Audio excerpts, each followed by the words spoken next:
well, a cowardly and superstitious podcast. This is The Franchise with your host, Daniel Nightwing Ehrenberg. And welcome to episode 132 in A minor. This is your host on the Parkway South, Henry Black Canary Papali. Oh, went with a lady character. Oh. No spoilers, right? It's the 90s. Yeah, spoiler, that's a Batman character. Henry, we're going to talk about The Dark Knight as well as The Dark Knight Rises. The word Batman is not in these titles, but I assure you that Batman is a presence to be had in both of these films. Very true. Yeah. Very true. A lot more Batman than in the first Batman Begins. I think that's true. There's plenty. He's, Bale's there. He's got a little bit of a speech impediment, but he's powering through. Yeah, he really does. I noticed it more in The Dark Knight Rises, but it's definitely there. He's got a sibilant S, Henry. Yeah, he does have a sibilant S. I also noticed, also not in The Dark Knight, but I did. Did you notice in The Dark Knight Rises? I think, didn't look so bulky there. Well, I read that was on purpose. Yeah, I read that too. Because I guess the I don't buy it. Well, they wanted him to be more aerobicized in this one because it was he's fighting more physically. He's got to move around a lot. Well, and he's been retired and all that shit. We'll get to it, but yeah, I kind of thought it was maybe Bale just being like, I don't really want to bulk up to 220 again. I don't know. Yeah, well, yeah, he's got to keep it thin. He's doing the fighter around this time. Yeah, right. Oh, that's a really good point. Yeah. He's got his body. Got to win his Oscar, baby. Yeah, for sure. Hank, let me add a wrinkle to this podcast. Oh, let's do it. Here it is. I wanted to eat before we recorded. Right. Okay, so it's currently 7:58 p.m. I ordered a Domino's pizza at 6:15 p.m. It has still not arrived. I don't know if they are still bringing it to me or if this order was lost in the ether somewhere. I would say that write that one off, baby. You think we're just saying goodbye? Like I don't know. There's no pizza. Almost 2 hours. I mean, even for Brooklyn, that's I don't know. Remember when we had one right down the street from us? That was pretty sweet. It was pretty sweet. We could get takeout Domino's, which we did a few times. Oh, I did it all the time. Sure. I wasn't cooking my tubs of pasta. It was always, you'd come home, the house would be smelling of red sauce. You okay over there, buddy? Yeah. Sorry. Oh, that was disgusting. I had a Dark Knight Rises moment there. A little bat in your throat? Bat caught in a little cave there. Yeah. Sure. Now, so let's see. I'll let you know if the Domino's pizza comes. I've got a $20 bill with the delivery fella's name on it, and we're going to get a good Henry minute. Oh, Jesus. We'll see if that happens. But for now, we're talking about a couple of Bat movies, The Dark Knight and The Dark Knight Rises. So let's start with The Dark Knight, right, Hank? Let's do it, yeah. Our old friend Christopher Nolan is back, and he's being a major filmmaker of some note. Yeah, since we last checked in with him, he has done one film. He did the 2006 movie The Prestige, which I did not see in theaters because I was not a Nolanite quite, really. Or maybe I was. I just didn't get around to it. But I did see it on the DVD, and I loved it. I saw it in theaters not because of Nolan, because I was super into Nikola Tesla. Oh, And interesting. I read that someone was gonna play Tesla in the movie. Who played him? Bowie? Believe it was David Bowie. Yeah. R.I.P. Yeah, for sure. Sure. Hank, so Nolan is back directing this and co-writing with new addition to the team, his brother, Jonathan Nolan. Good move. Yeah. Yep, Jonathan Nolan, a good actor, a good writer who, like his brother, does not understand what a heartbeat is. But, he's definitely a thinker. Yeah, he's a thinker. Yeah, he just doesn't feel anything. He's a thinker, not a tinker. Yeah. So, he's, of course, now working with his talented co-writer Lisa Joy over there on Westworld. I think they might be married. I could be wrong about that, though. Oh, you're gonna never forgive me for this. I gave up Westworld. I won't forgive you for that. That second season got up its own ass a little bit. Oh, so you will forgive me for it? Yeah. Oh, yeah. I Lost interest. I'm Yeah. excited to keep going with it, but that second season, 10 episodes of television, I think maybe like 3 of them I was super into. Right. I almost felt like when the first season was over, I felt it like it was concluded. I actually didn't even need a second season. It wasn't like the young Pope where I wanted it. It's funny. There's so many shows now because now shows will just go on forever. But there's a lot of shows I loved, like growing up, that got canceled after one season. Yeah. And they're remembered as these like all-time classics. But like, what if the second season was shitty? Like, if Westworld got canceled after one season, everyone would always remember. Like, remember Westworld? It was only on for 10 episodes, and it was ridiculous. It was insane. Yeah, that's true. Yeah. What if fucking Freaks and Geeks came back and was boring? Yeah. Go out with a bang, man. Well, that's sometimes that's why the British have it right? When they do the 2 or 3 and they're done. The British don't have anything right. They don't have anything right. They're leaving the EU. They can't even get that right. Yeah. A Brexit reference, huh? Brexit reference, yeah. Yeah. Come on, they had their choice of American princesses. They chose like the 4th lead in Suits. Yeah, I know, man. Couldn't go with like Jennifer Lawrence or something, or Scarlett Johansson. Oh, it doesn't need to be that. But what about like an Amal Clooney type? Oh, there you go. She's taken. Yeah, I know, but something like that. Right. Henry David S. Goyer's back he has a story credit. I wonder what story credits did he come up with, man? Yeah, I think the Joker's in this one. That's his story credit. Yeah. Let's put the Joker in it. Yeah. Excuse me, gotta go right, Man of Steel. Okay. Released. Sorry. Yeah. Released July 18th, 2008, Henry. I saw it in theaters with my mom. I don't remember why I saw this in theaters with my mom. I was 22 at the time, but I did. Well, you know what? I saw it. This was the last movie, folks, I believe. This was the last movie 10 years ago that I saw in the theater 3 times. 3 times? Yep. I saw it opening day or the next day with my then girlfriend and a couple other friends in IMAX. Not me. And then...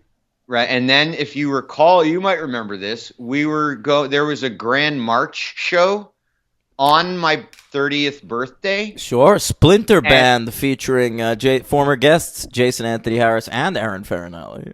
That's right.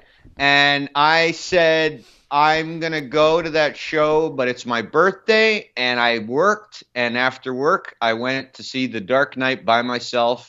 That was my little birthday present to myself, and then I went to a Grand March show. Yeah. Oh, I was at that show. That's where you gave me the alien pack. That's right. Oh, my God, I remember that. Isn't that something? I just remembered that part. Yeah, you handed me the Alien 3-pack. Yeah. That's right. That was a birthday present.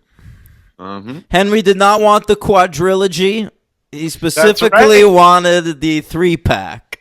Yeah, and I stand by that 10 years ago when I asked that. I'm glad that that's what you got me. I was into that choice at the time. Now I think, listen, you get a 3-pack, sure, because there's 3 good Alien movies. Right. But it's Alien, Aliens, and Prometheus. Get the rest of them out of here. Yeah. Well, I kind of agree. Yeah.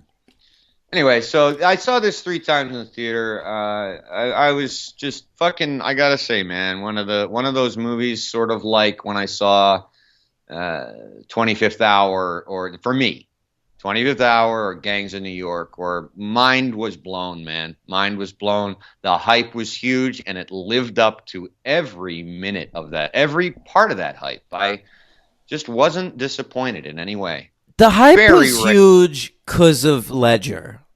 Definitely.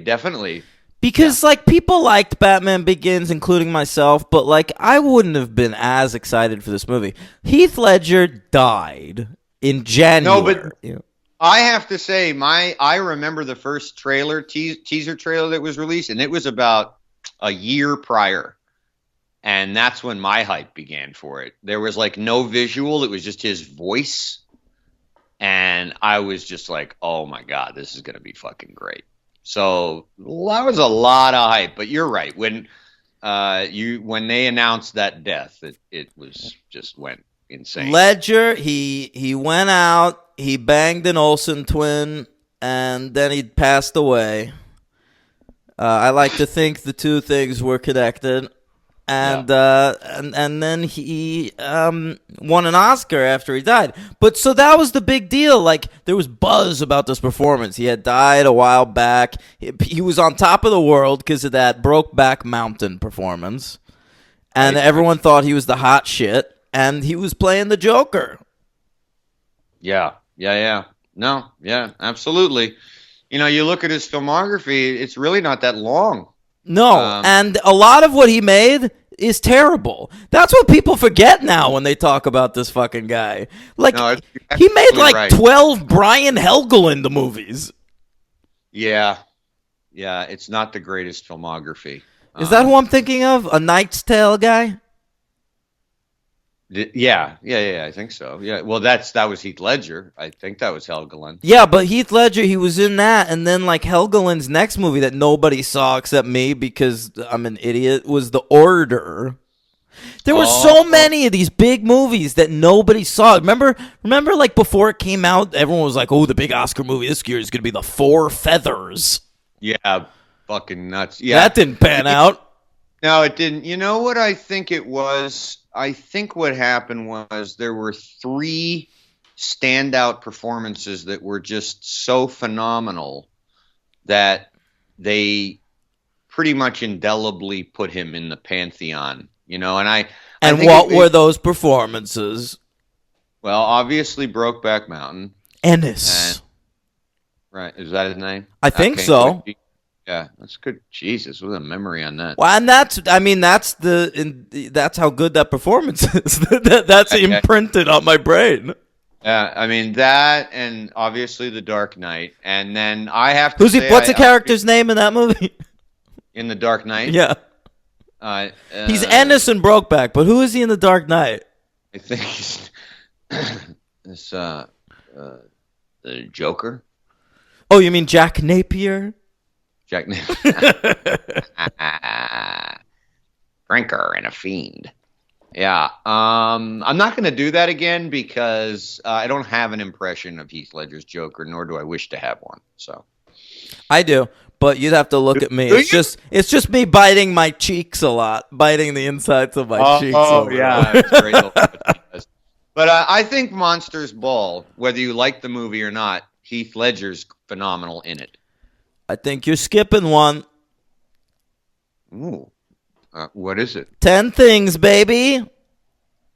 Oh, I didn't see it. Listen, but that movie put him on the map. 10 Things I Hate About You. He's charming as shit. He's running around singing that song on the football field, the bleachers. You've never seen that movie? No, I didn't see it. He's playing paintball with Julia Stiles. Okay. Who can forget? Isles. Jesus. Yeah, that's a great movie, and he makes an impression. Okay. Yeah. Like for a long time until Brokeback, he was 10 Things I Hate About You guy to me. Right. And then I was like, "Oh, shit." Well, I think the first thing I ever saw him in. I know what the first thing I saw him in was The Patriot. Oh, of course, The Patriot. Yeah, Roland Emmerich's The Patriot. He's very good in that. Yeah, The Patriot, and then Monsters Ball. What an unjust world we live in that Mel Gibson outlived Heath Ledger. Yeah, I can't disagree with that. Yeah. But, what a way to go out, honestly. I mean, you got to think about, and we'll get there, but we've already started, Do you want to give the stats and then get into I would this? love to. Right, So July 18th, 2008, a budget of $185 million, Henry, a box office of $1.005 billion. Wow. That's a Where's big. that standing right now in the I think it's rankings? in the 30s. Jesus. Yeah, I know. Yeah, I believe it, though. Yeah. 2008 box office. I'm looking it up right now. It came in at number 1 that year by a lot. Yeah, I feel okay. Yeah, Iron Man in that top. Yeah, 10. Iron Man's number 2 in the domestic box office, and it made over $200 million less than The Dark Knight. And obviously, number 3 would have been that year's other superhero film, The Incredible Hulk. No, Incredible Hulk's over there at number 17, Henry. And Is it really that high? I thought it was like number 88. No. I thought it was me and you. No. People saw that. Come on, it was a Marvel movie. I know Marvel wasn't quite the brand it is today, but it still did well. Do you remember when you saw it? Yeah, it was like in June. Yeah, but I told you we had only been friends for a month and a half or so. But I'll never forget. I remember telling you we bonded on the comic stuff and Iron Man, and I told you, I said, listen, man, just please, just give Incredible Hulk a chance, because it had already been like I already knew like no, not everyone was gonna love it as much as I did, and you were like, I will, don't worry. I think you were kind about it to me. I think you were being a little nice. It's a good movie. What do you want from me?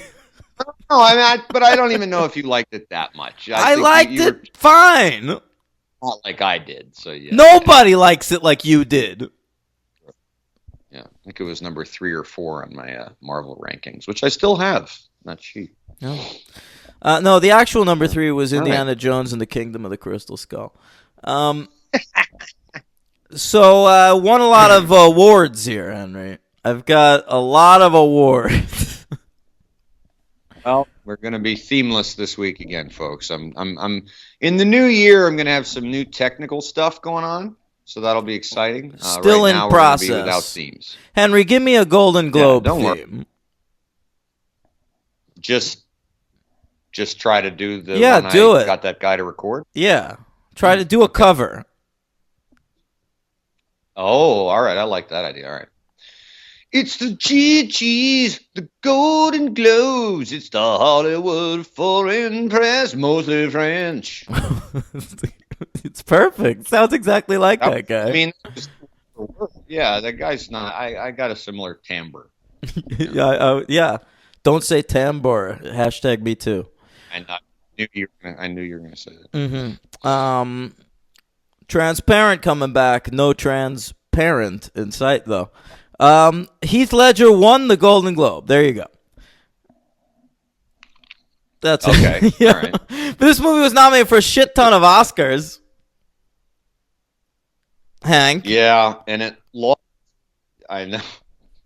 Oh. You want me to cover that? No, I want you to respond to me faster. It's Heath Ledger won Best Supporting Actor.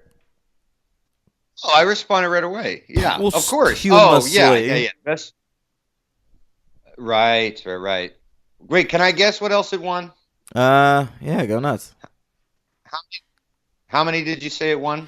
I don't know. I have them all written down here. It won, I think, 3 or 2 out of 8 nominations or something. Oh, then forget it. It's going to be like Ledger and then like fucking sound editing or something. Henry, it won sound editing. No way! I swear to God, you fucking nailed that. Wow, I almost said art direction, but okay. Wow. Okay. Yeah. It was nominated. Obviously set a. Go ahead. Go ahead. I was just going to say, obviously, it set a tone for. I remember when it lost Best Picture. It was kind of started the. I don't really think it started anything, but it did. It did bring up the conversation about, why can't a movie that's about a superhero win Best Picture? Because it was up there, especially that year. Choice. Well, it's a hell of a year, 2008. Yeah, I know, but Slumdog Millionaire won Best Picture.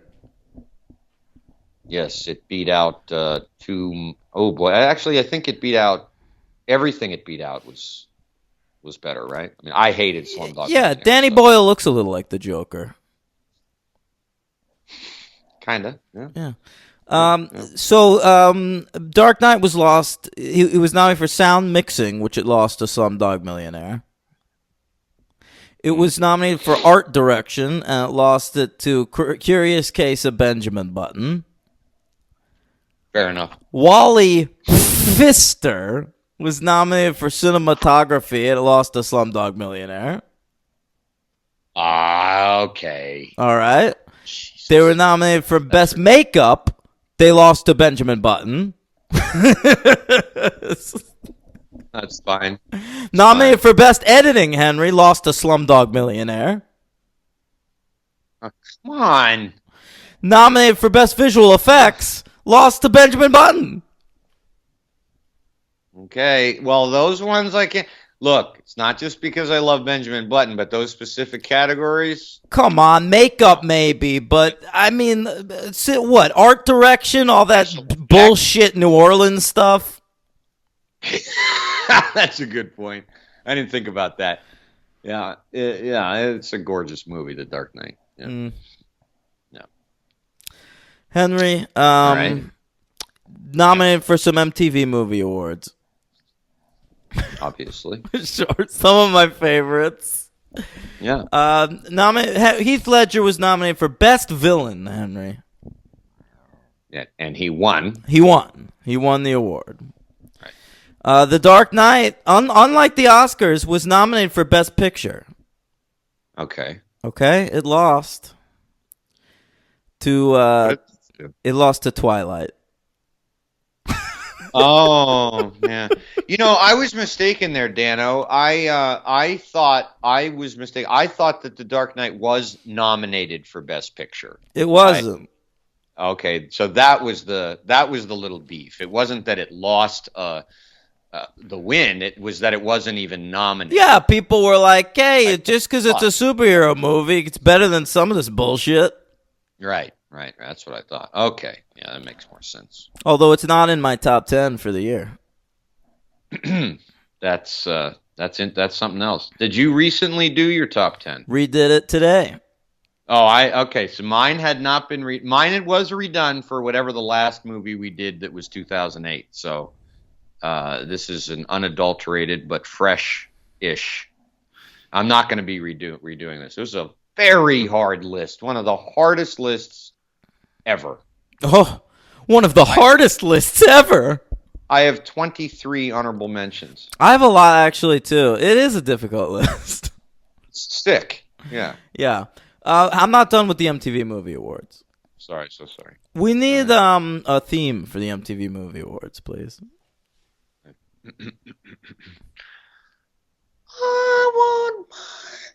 I want my MTV.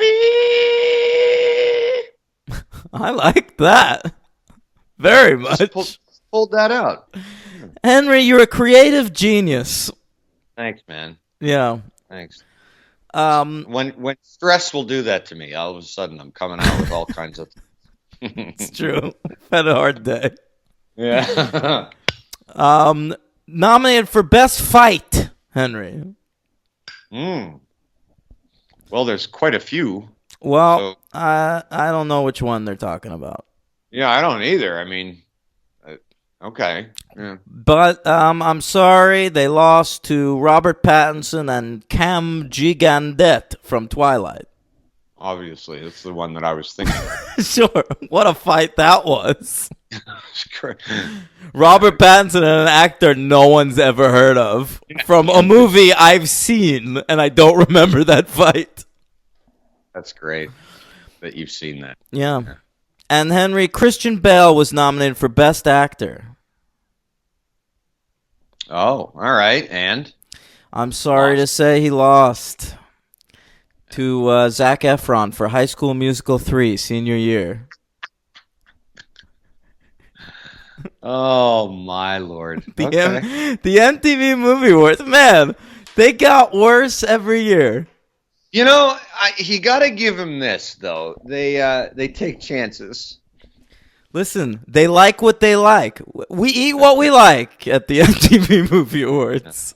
Yeah. Or as one of my favorite sayings that uneducated people say is, "It is what it is." That's not necessarily an uneducated people thing, Henry. That's a bit of a snobby thing to say. I think that's a very snobby thing for you to say. I think that's actually a good way to live your life. I'm not joking, man. You just encompassed two things that I hear. I hear a lot. You know, it is what it is, and live your life. Live your motherfucking life, Henry. I live my life on an "it is what it is" thing. Sometimes if I feel myself getting too frustrated, I was running late for work one day last week, and I was getting mad at the MTV, and then I just said to myself, "It is what it is," and I got through it. TV. I think you meant the MTA, but either way. Oh, well, we're talking about MTV. I got it stuck in my head. Right. So you just didn't even, you just let it go. You were like, whatever, man. It is what it is. That's right. Yeah. Henry, Mm-hmm. don't you fucking talk shit about other people's self-care methods. I would never do that. I have a specific reason for the "it is what it is" thing, but I don't feel like getting into it. It's long and boring. Yeah. Well, the podcast should not be long and boring. No, it's never long. That's for sure. Stop that. I'm so sick of these long episodes. Can we do this? We're already a half hour into this goddamn thing. Talk about the fucking movie. The movie won Best Score at the Grammys. Oh. Yeah. Ow. Well, it's a hell of a score. I'll say that. Yep, those two notes are pretty good. Yeah, they are, and it's a major. It's a minor third. It's two notes, and you are right. But it's a great score. It's all right. Very powerful. It's not as good as Batman Returns. It's totally there's different. just nothing iconic about it. There's no themes. I don't agree with that. It's all just tones. There's a lot of percussiveness to it, and I like that. Give me a melody, man. I think it's melody. You know, dun dun dun dun. What melody? You're just saying the same thing over and over again. Dun dun dun dun dun dun. That's great. I don't know, man. I love it. It's of a piece of the movie. It's not. It's no, not it like works the in the Danny Elfman context of the movie, I guess. Exactly. There's just nothing memorable. I don't feel that way, but it might also be because I've seen this movie 1,000 times, and so it's in my head right away. But yeah. No, the Iron Man score is nothing memorable. But they both aren't. Dark Knight's better than the Iron Man score, but I mean, there's just nothing there for me. All right. We ranked every Christopher Nolan movie. We did. Do you want to do that or our 2008 list? I guess let's bang out the 2008 list first. But we're going to do the Nolan rankings. What's your 2008 list, number 10? Wall-E. Mine is Che. Both revolutionaries, I'd say. I agree, and I didn't see most of Che. Nobody's seen all of it. I know. Number 9, Cloverfield. Yeah, I knocked it off my list, and I don't feel great about it.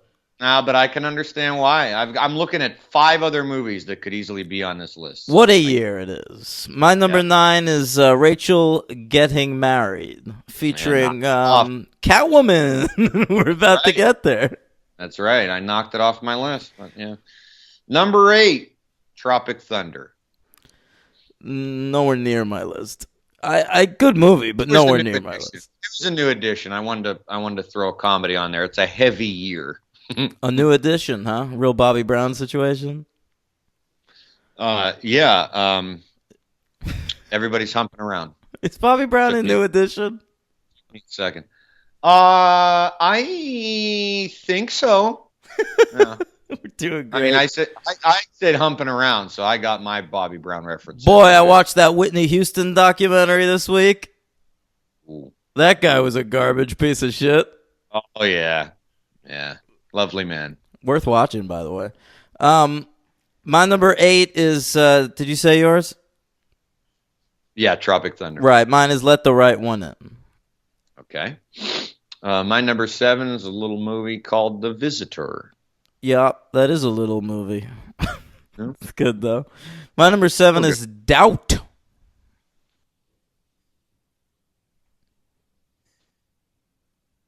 Number 6 for me, Wendy and Lucy. A fine movie. My number 6 is Wall-E. All right. Would you like to do the heavy hitters cover? Heavy hitters. These are the grand slams, the slap shots, the 3-pointers, the puck when it gets in curling, when it gets close to the circle. These are the heavy hitters of the franchise. Heavy hitters. I admire the longevity of it and the I think I nailed it. If not the accuracy of the voice, but it's not bad. Yeah. Okay. All right. Number 5 is Let the Right One In. My number 5 is The Foot Fist Way. That's funny. That's a great movie. That's like you said about Tropic Thunder, that didn't even make my honorables, although it probably should. I think it's incredibly rewatchable. I've watched that movie a lot, and I think it's one of the best comedies of that particular decade. I need to see it. Either you or Aaron Farinelli, I believe, lent me that. I don't remember who, but yeah, it was great. Number 4, In Bruges. A fine movie. My number 4 is the aforementioned Wendy, as well as Lucy. All right. Number 3, The Wrestler. My number 3 is Synecdoche, New York. Yeah. Got bumped. My number 2 is The Curious Case of Benjamin Button.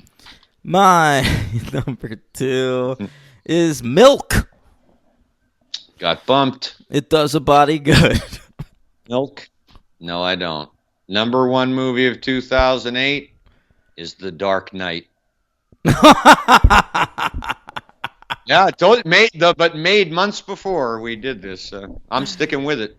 Okay, wow. Not even on your list. Whew. My number 1's The Wrestler. I knew that. That's never changed. No, it's been that since 2008. Yeah, it's true. Yeah. Mm-hmm. I think Milk has been number 2 since that. Those two have never changed. Okay, yeah, I did a lot of changes. This list is all except for Benji and Dark Knight. Although Benji was number 1 for about 8 years. Yep, what a weird 8 years that was.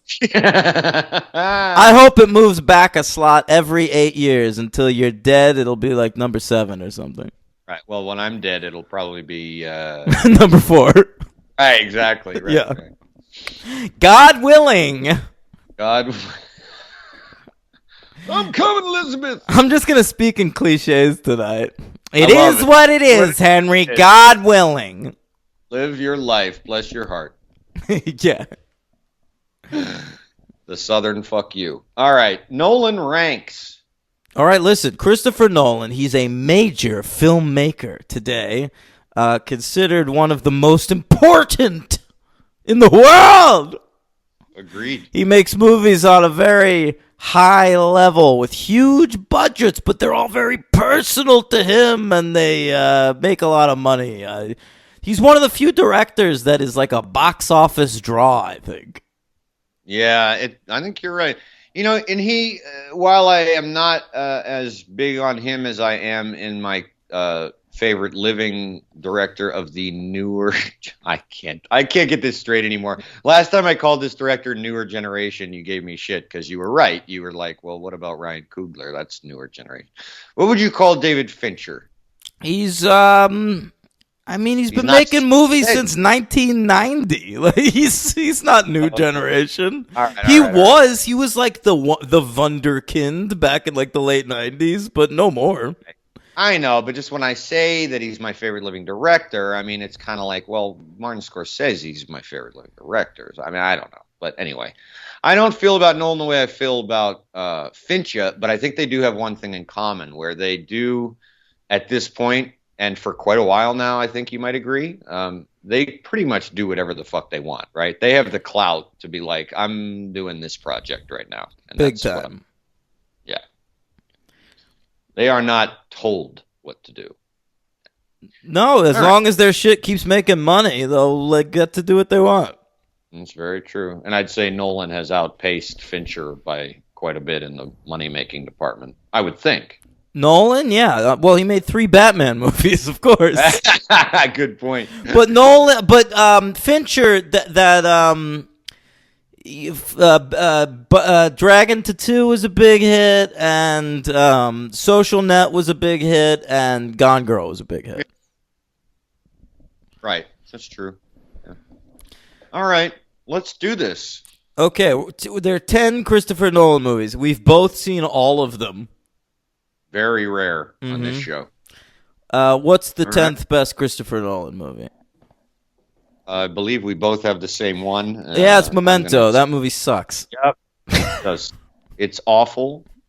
Saw it in the theater and hated it. Yeah.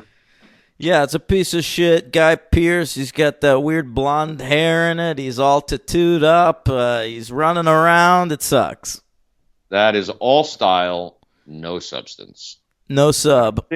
And I think you feel that way about a couple of his movies. I actually don't, but in that one, yes. Number 9 was pretty easy for me. And I like it. I like all the other 9, but it was an easy number 9 for me. That would be Interstellar. Okay. My number 9 is a movie I could not take, and that is Dunkirk. Oh, you were done. Yeah. Stop it. You sent me a text. Dan sends me a text in the middle of the day. I have no context or whatever. I'm at work, and it just says, I'm done with this movie, DUN. I don't know what he's talking about. I thought. But I put it in all caps, DUN. That's not enough for me. I'm thick. I thought you were referring to like a movie we were actually covering on the show. And then I remember like I said like, oh, like what? You're done with whatever, fucking, Freddy's Revenge or whatever. Hard Bodies 2. No, that was way before that, man. And you're like, no, I'm done. And then I think I was like, oh, okay. It was a great bit, gang.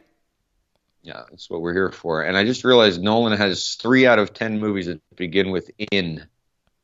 Oh, is that another one? A trilogy. 8. He works in trilogies. Probably. That's right. So number 8 for me is Insomnia. My number 8 is Following. Fair enough. That's my number 7. My number 7's Insomnia. Look at that. Number 6, Batman Begins. All right, my number 6 is a movie that it's not a good movie, but I gotta give it this. It stayed with me. Like, I think about it sometimes.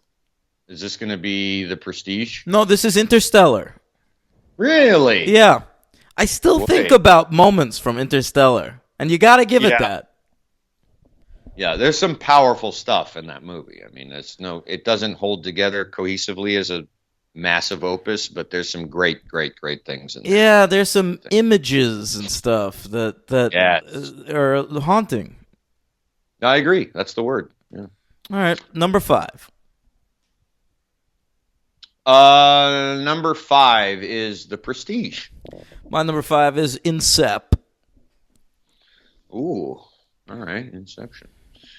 Number 4 for me. I haven't seen it since the theater, but I want to see it again. I'm not done with it. That's Dunkirk. Dunkirk. Fucking hell. So long and boring. Made a and big impression on me. I just but don't I give a yes. shit what's happening the entire time. No, he doesn't. No, I he don't doesn't. care about a single fucking character. Tom Hardy's just riding that plane, landing safely. Leave me alone. Powerful stuff. What's your number 4? It's The Prestige. Ooh. Our lists are quite similar, though. They're like one behind the other. Number 3, The Dark Knight Rises. Okay. My number 3 is Batman Begins. Ooh. My number 2 is Inception. My number 2 is The Dark Knight Rises. Whoa! The number 1 Christopher Nolan movie is The Dark Knight. Yeah, and we'll talk about it more as we go through this. I'm a little stunned. Yeah, I knew you would be, because I'm Rises guy. I love Rises, and I've been saying for years that Rises is Nolan's best movie. Right. I will say I stand by that. He only really makes great movies when Batman's in them. Okay. Sure. But He has to do another Batman movie. Yeah, but I rewatched The Dark Knight, the first one, and all the stuff that I didn't like about it when I saw it originally, and I realized this was only my second time seeing it. No way. Yeah. Really? Wow. It all melted away. You saw this one time? Yeah, in theaters. That's crazy to me. Wow. Wow. But great in a way. That must have been like watching it all over again. It really was. And, I remembered bits and bobs from it, mostly Ledger shit. But, yeah, right. Man, it really hangs together. I mean, maybe not logically, but like as a movie, just as an experience sitting there, I really enjoyed myself. It's a tour de force. Yeah. Yeah, it's great. Because even the stuff that let's just get into it. I mean, even the stuff that there was a couple of things that had, a little bit hard for me to take, didn't bother me as much this time either. What's hard to take? There's some stuff. I mean, where like towards the end, the stuff on the ship when the one ferry has the choice to blow up the other ferry. I used to think it kind of verged on maudlin, which I used to think that too. Yeah, but it really doesn't. No, it kind of does. I just don't give a shit anymore. Yeah, I mean, they got that big tiny Lister, and not the greatest Lister, but it doesn't really matter. It moves more than I remember it moving. So yeah. And I'll never forget a review I read. I don't remember what it was. It was very interesting. It was a very positive review, but it said something really poignant, where it said, it's stuffing so much into the movie that the inclusion of Two-Face feels like it's too much, but at the same time, like it's not enough. I mean... You know what I mean? I thought that was an interesting point. I wish you wouldn't quote reviews as we are reviewing the movie. Mm-hmm. You don't really often see reviews of movies quoting other reviews of movies that often. Mm-hmm. Yeah. Right. I mean, I didn't give a citation. Thank you for thinking of me as a movie reviewer, I guess. Well, that's what we do here on the show. Good point. But hey, look, I think that it comes organically. It's part of the story. The movie's written well. Yeah, it's telling a story. And so much about superhero movies to me as a fan of comic books is about successfully adapting a character or adapting a story into a movie.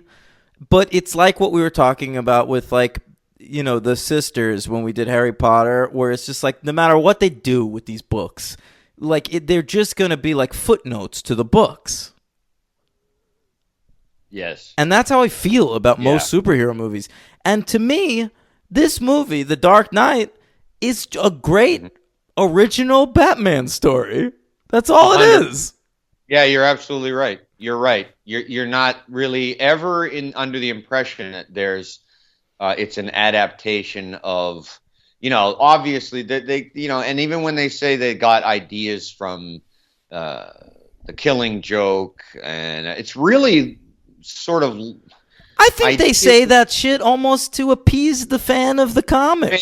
Maybe, but I mean, I think they've been read, but I really don't think that they have no bearing on like the actual layout of the plot. This is a Christopher Nolan Batman story, and Christopher Nolan happens to be a filmmaker, not a comic book writer. And, he's not going to do like the Joss Whedon or Jon Favreau where it's like, now I'm writing a comic book. He's making a movie with this character. And I agree. That's fine. I agree. I've been saying that for a long time. Whenever I get chastised by certain people for, wanting a gritty movie, I think you're actually just saying what I'm was trying to say, but not being articulate about it. But it's not just a movie with Batman in it. It's not all gritty, and like I love Batman Returns, but one thing I talked about a lot when we covered that movie was this is my Batman. I was thinking about the comic book and what I'd want out of a version of the comic book as a movie. And with this, I wasn't really thinking about this. This was just a really great Batman story, and now I think like if someone was like, where do I start with Batman? Like, you read The Dark Knight Returns, you read Year One, you read The Killing Joke, and you can watch this movie. Yes. Yeah. Yeah. I mean, I think, do you think that this, I think I already know your answer, but you don't, obviously, you don't have to have read those books, but if you've read those books and then saw this movie, I think you would be, like, really happy. You wouldn't be like, oh, like you would think like, wow, what an original take on some of the elements of those three books. I just think it's totally separate. This feels to me so much more like when someone's been writing a superhero comic for a really long time and then they leave and a new writer picks up the book.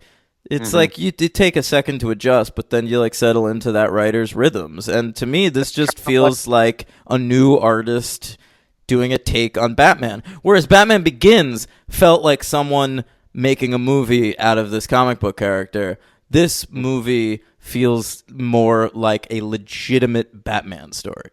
Yeah, sure. I hear you. I was going to say something pretty nerdy. It reminded me of you recommended my, which is now like basically become my favorite comic run, which is the Brian Michael Bendis Daredevil story. Right, and then he wrote that for like 80 issues, and then Ed Brubaker picked it up. Exactly. And it's different, but it's the same character. Different. Exactly. It's different, but it doesn't miss a beat, and it's just phenomenal. Yeah. So another great cast here. I mean, a lot of the same people, but, in my opinion, I always thought Aaron Eckhart's an excellent Harvey Dent. Yep, Mark Ruffalo and Matt Damon in consideration for Harvey. Oh, I didn't know that. Yep. Ruffalo, that would have been interesting. I think he auditioned. I think Matt Damon was offered the role. He turned that down? I think he would have done it, but it was like conflicting with it. What was 2008? What was Damon doing at the time? Oh, that's a good question. A lot, I'm sure. I don't know, man. 4 Feathers? I'm not sure. No, I'll look it up. Yeah. Well, he just finished The Last Born, The Ultimatum. Yeah, maybe he had a Bourne commitment. Yeah, I don't know. Well, I don't want him in this role. I don't like that. No, I love what's his face? Captain America. was filmed 20 years ago. You know, he would have been a good Captain America. He would have been a good Batman. Said that a million times. I didn't think of him as Batman, but I always thought he would have been a great Captain America. But anyway, yeah, he would have been a good Batman, sure. He's got an edge to him, that Eckhart, man. Yes, he does. And he's really good in this. The turn, it's not a natural turn for a character to make if you're really thinking about the story logically. To like, right. Just because his face was burned or whatever, to go from like his girlfriend's blown up. I mean, that's what really does it. But yeah, I forgot that. That was a surprise to me. Really? Yeah. I remembered Maggie Gyllenhaal being in Dark Knight Rises, and she is not. She is dead. No, she is gone. Yeah, huh. Yeah, right? Yeah. So, I mean, that's really what it is. I mean, whereas in the comics, they definitely make it into be like it's just the scarring of his face.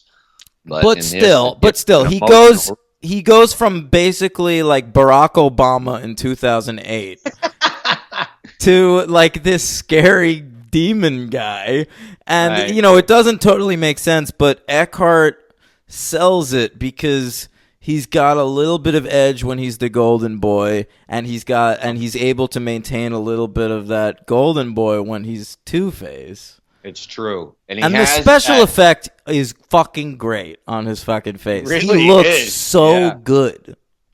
It really is powerful. And I think one of the things he does with the role, which is very cool, which I as many times I've seen the movie, I usually forget this too, is I love he has like this. He does it a couple times before he turns into Two-Face, but he has that like yell that kind of like comes out of nowhere. You know what I mean? And that's one of the signature things he does, because he's kind of just talking normally. Yeah. But thankfully, it's not he doesn't have any affectations. But he has that like, yell.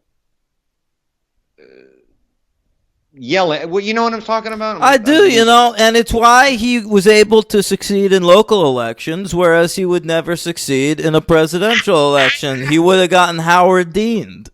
Yeah, very, very true. It would. I have screamed it into the dent. Yeah. Put a dent in that bumper sticker. Am I right? Change you could believe in. Henry, Maggie Gyllenhaal's in this movie. I have a beef. Ooh, I'm into it. I love Maggie Gyllenhaal. You know that. If you're not watching The Deuce, you're making a terrible mistake. Up on it. What are you talking about? I watched the first season. I really liked it. I didn't have much interest in the second. Then I'm starting to see a pattern, and you're just not watching television anymore. No, I just, with Westworld, it was what I said. I felt like it was good and finished. With The Deuce, it's kind of the subject matter I just started to not really care. And that's on me. I'm not saying it's bad. I just started to not really. I got a lot of the seedy Times Square. I got it there. I got it. I get it. That's not what it is, man. That's like, describing The Deuce that way is like saying The Wire is like, oh, it's just a cop show in Baltimore. Well, okay. No, I'm looking forward to David Simon's next project. No, this is the best thing he's done since The Wire. I fucking love The Deuce, and the second season was maybe even better than the first. It's nowhere near The Wire, man. Come on. I disagree. I think it's great. All right. He's doing a Philip Roth adaptation for HBO. I don't give a shit. All right. That's your touche. Fuck to Philip me. Roth. Oh! We'll join you after this commercial break. By the way, my Domino's still has not arrived. I'd write that off on your taxes. Yeah. Sorry to hear that, man. Yeah, I'll deal with it when we get off the line here. Yeah. Okay, but Gyllenhaal, it's weird because it's a cohesive series of 3 movies. Like, you got Right. Cillian Murphy showing up in all of them, and like, Yeah, which is great. All three. Yeah. yeah, and he's great in Rises. That's my favorite Cillian Murphy of the He's three. so good. But I just don't know about this change in Rachel Dawes's. Bugged you, huh? It did. Yeah. And you know what? In my head, because Maggie Gyllenhaal's so much better than Katie Holmes, I was like, maybe. What? No, I said, yeah, right, like as an actress. But Yeah. I think I know where you're going with it. Yeah. I was thinking, like, why not? I mean, I understood them recasting it with Maggie Gyllenhaal for the second one. But in my head, I was like, she must have, like, more to do or have some, like, really intense scenes or something. And she kind of doesn't. She's kind of just the girlfriend, and then she dies. And so, like, just have Katie Holmes. Yeah, I mean, I remember when it came out, I was thrilled it was Maggie Gyllenhaal because I was so turned off by Katie Holmes' performance. But in hindsight and rewatching, I can totally see your point. And it would be nice to at least you have all this other character continuity. It would have just been kind of nice to have. And that's a really good point. You know, I do think because she's got such a strong presence, Maggie Gyllenhaal, that she carries those scenes a little better. Okay, sorry, then you should have cast her in the first one. But you right, didn't, and But- it's not like you need an actress of Maggie Gyllenhaal's caliber in this fucking movie. Just get Katie Holmes. Yeah. She would have taken nothing away from this movie. You don't think so? No. You think the scene in Wayne's penthouse when Heath Ledger confronts her, and Holmes would have been fine. and he grabs her face and he's telling the fake origin of it or real origin of his scar. I don't know, man. Holmes Maria- can't be a damsel. She can be a damsel. It's not the damsel. She sure can, but it's like the reactions and the intensity of her face. I don't know, man. Would have been I mean, fine. point is taken, but okay. All right.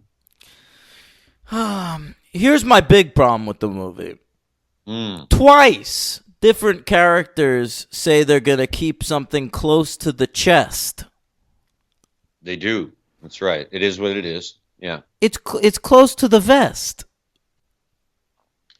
You know, I've heard it both ways. No, come on. I have always said close to the vest. Because that's correct. But you're right. When they said it in there, I did one of my just kind of dumb moviegoer things where I was like, oh, maybe I'm wrong. But two different characters in this movie say it. I think Christopher Nolan does not know the phrase close to the vest. Because it's probably not an English phrase. Maybe it's like an American. You're so apologetic. No, I'm not. I'm actually kind of making fun of him. I'm thinking that he doesn't understand the lexicon of certain Americana. You know, maybe it's that kind of thing. What? Yeah. You don't see like fucking Morgan Chappelle- Freeman in this movie saying like, I'm going to go to the loo. Ah. I'm Yeah, going to take 'cause the lift down to the Bat Cave. And then he took the lift, and it got him all the way down further than he ever thought he'd go. Is that Shawshank? It was just kind of a generic Morgan Freeman. It's pretty good. Nice. Did you like the? 'Cause I know it's your favorite stuff. The renewed bat suit, a little more mobile. Definitely better, and it's even better in Rises. Yeah. What about that beginning, man, with the Joker and the heist? I mean, that's just It's pretty great. much- Right away, Yeah. I teased it a little bit last week. Just the look of this movie, so much better. It's so more realized, and This goes right for the real stuff. It doesn't look fake. It's not fake. no, at it all. looks like fucking Heat. Yeah, it's Chicago. Yeah. And, right. And Yeah. also, I just the color palette is different. Everything in the fucking Batman Begins is goddamn browns and sepia. This Very movie, true. it's blue because it's the Joker, I guess. You know, it's colorful and it's vibrant. It's more fun to look at. Yeah, I mean, I think that whole sequence, and then even the one in the parking garage, Batman's first appearance in the movie, is just fucking great. You get to see Scarecrow again, Is this and when it he never jumps really. on that car? Yeah, That was yeah. baller. I It's forgot amazing. about that sequence. And Murphy. I always say Killian Glover. Yeah, he kills it. He's great. He's fucking great in that scene. I like everything. It's all good. And and it's also cool because you notice Simon, I paid a little bit more attention to little things this time, like how much time has maybe gone by in their world. And it's pretty much the Joker says a year ago. So you would assume about a year has gone by, which kind of makes sense. So they're not asking you to believe that Batman's been around doing this forever. But so It's the just Joker's been out there, known by the police for a year when this movie starts. sure. I don't know about that. Well, you don't know what he's just armed robbery, all that kind of shit. But the other reason But I thought it was he's cool, got plans left and right in this fucking movie. I can't imagine that the Joker is just like waiting for a year, like doing small petty crimes. well, no. It might not be that. I just mean that. Well, you'd have to think how much time has gone by at the end of Batman Begins from the beginning of Batman Begins when Gordon shows him the Joker Are you cards. suggesting there's like a 1 year break between the fucking rebuilding Oh, of the mansion and the no. Well, that's what it says. Look, here's what I'm going with. Here's what I'm saying. The Joker goes into that great sequence with all those mobsters, which is fucking brilliant, obviously. And he says, a year ago, you guys wouldn't, have thought twice about robbing it, but now so that's saying right there, a year ago. So it means Batman appeared a year ago. By the way, that should be the name of the next Batman movie. Batman appeared.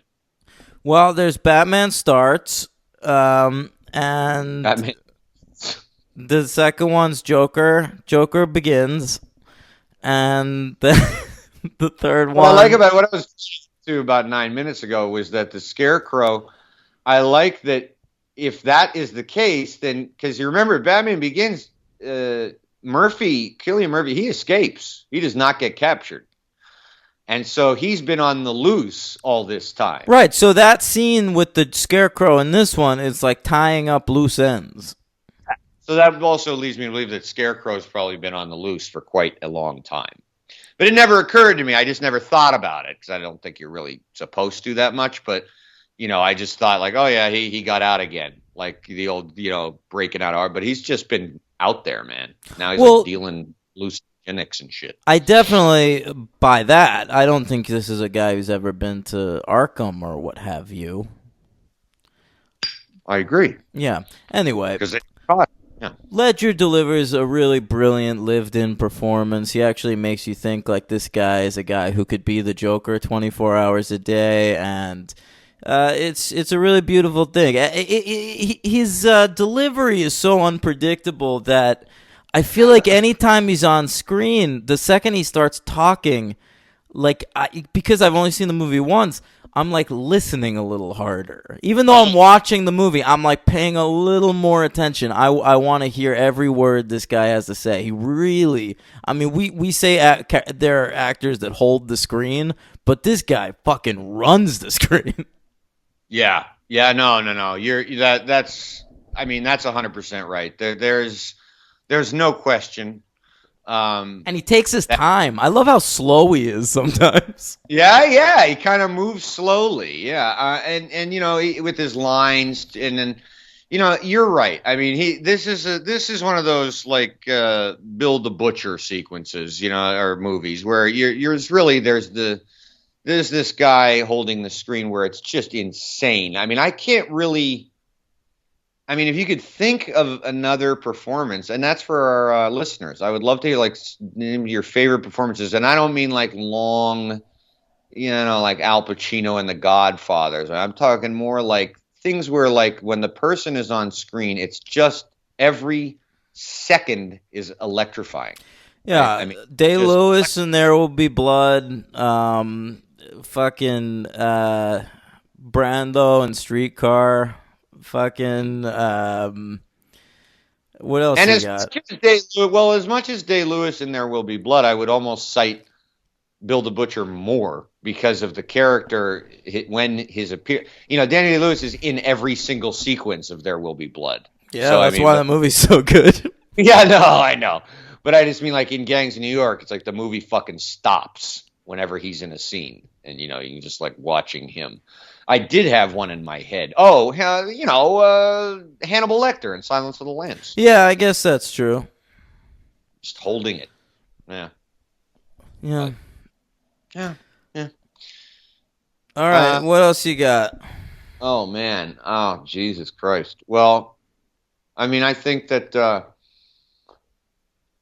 the sequence where at the end there is monumentally good with the SWAT team going into the buildings and all that, and Morgan Freeman directing Batman up through the floors, and you have him catch the Joker, but and just even more haunting that he doesn't kill him.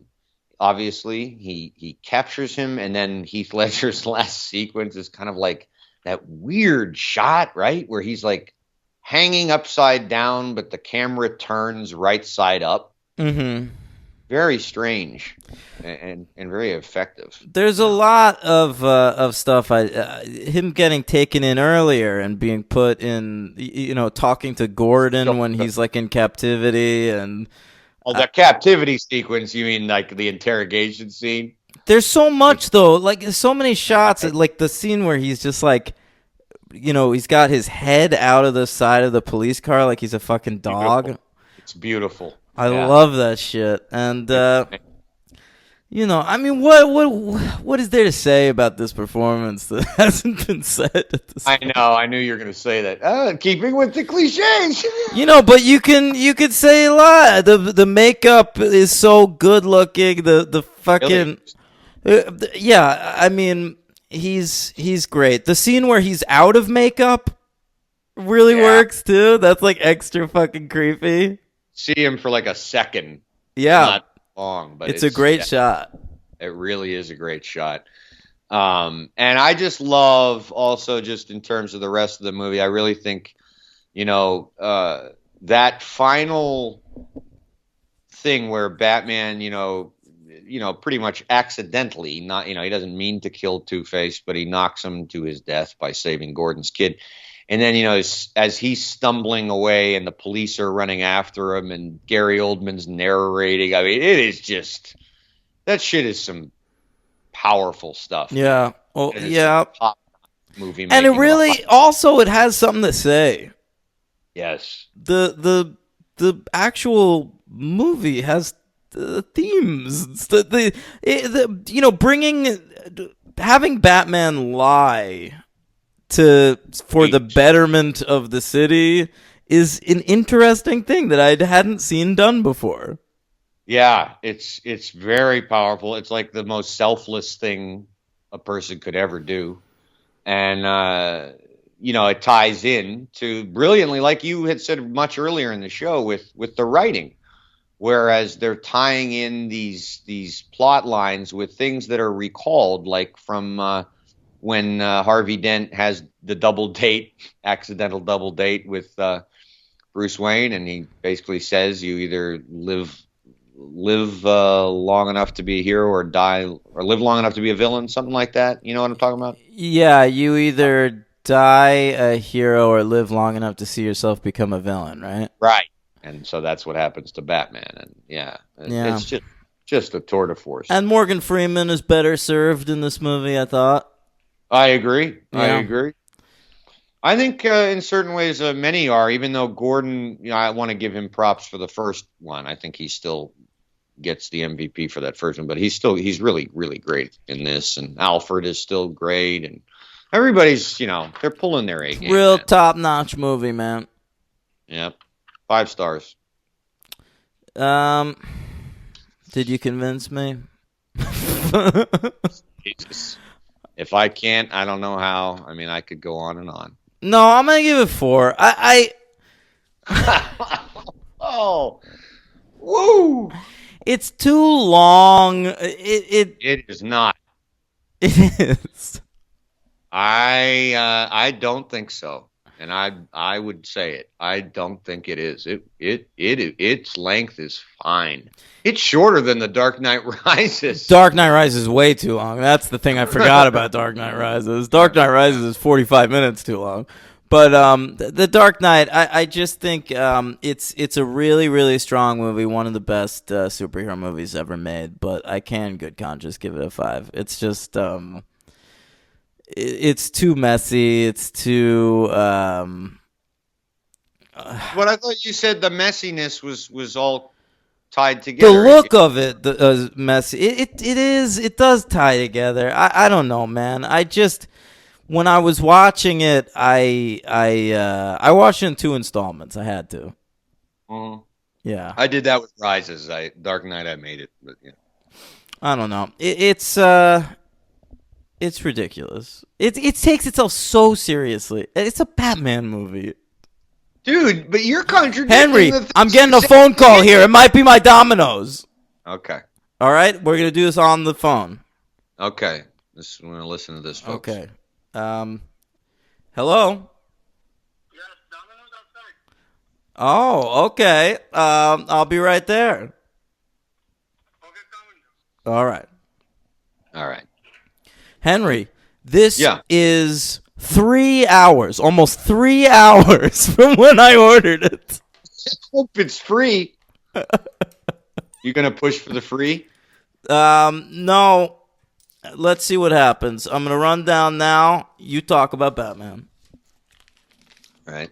All right, everybody. Well, Dan's getting his Domino's pizza. Yeah, I'm a little surprised that he's going with 4, although I guess he's been pretty tough lately, so I shouldn't be that surprised by it. But this movie really is just I don't think it steps wrong.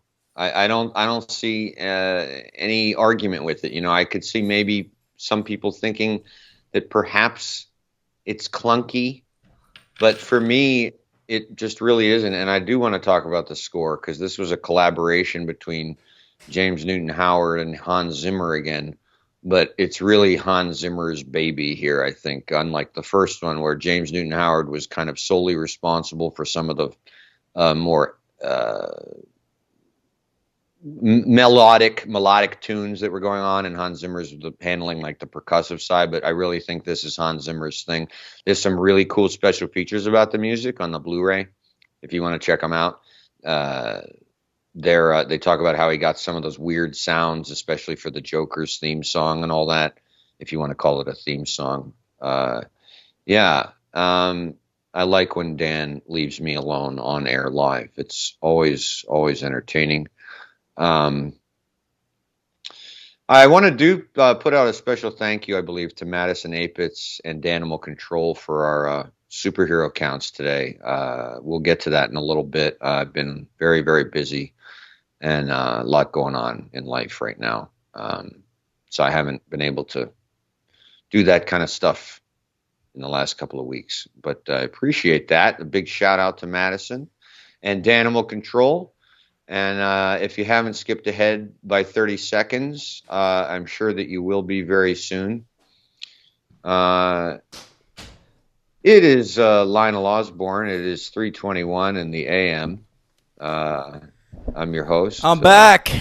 It's 3:23 in the AM, and I'm your host, Lionel. Oh, he's back. Are you Okay. doing perspectives?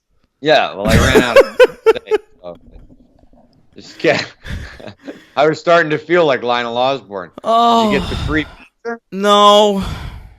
What up? Oh, come on, man. You should have pretended you were in the movie theater. Listen, Instead of I reading would have done it, but I had to get back up here to record the podcast. True. Yeah. My MVP is Heath Ledger. No kidding. Yeah, he's mine too. I don't know, man. LVP got some. What do we got? Some sightings here in this movie too. We got your Eric Roberts. I was so coming in. excited to see Nicky Cat. Nicky Cat making his second appearance in a Batman film. It's true.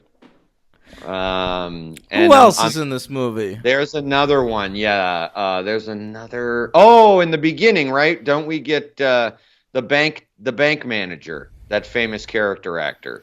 Oh, one of my favorite actors ever in the world, honestly. William Fichtner.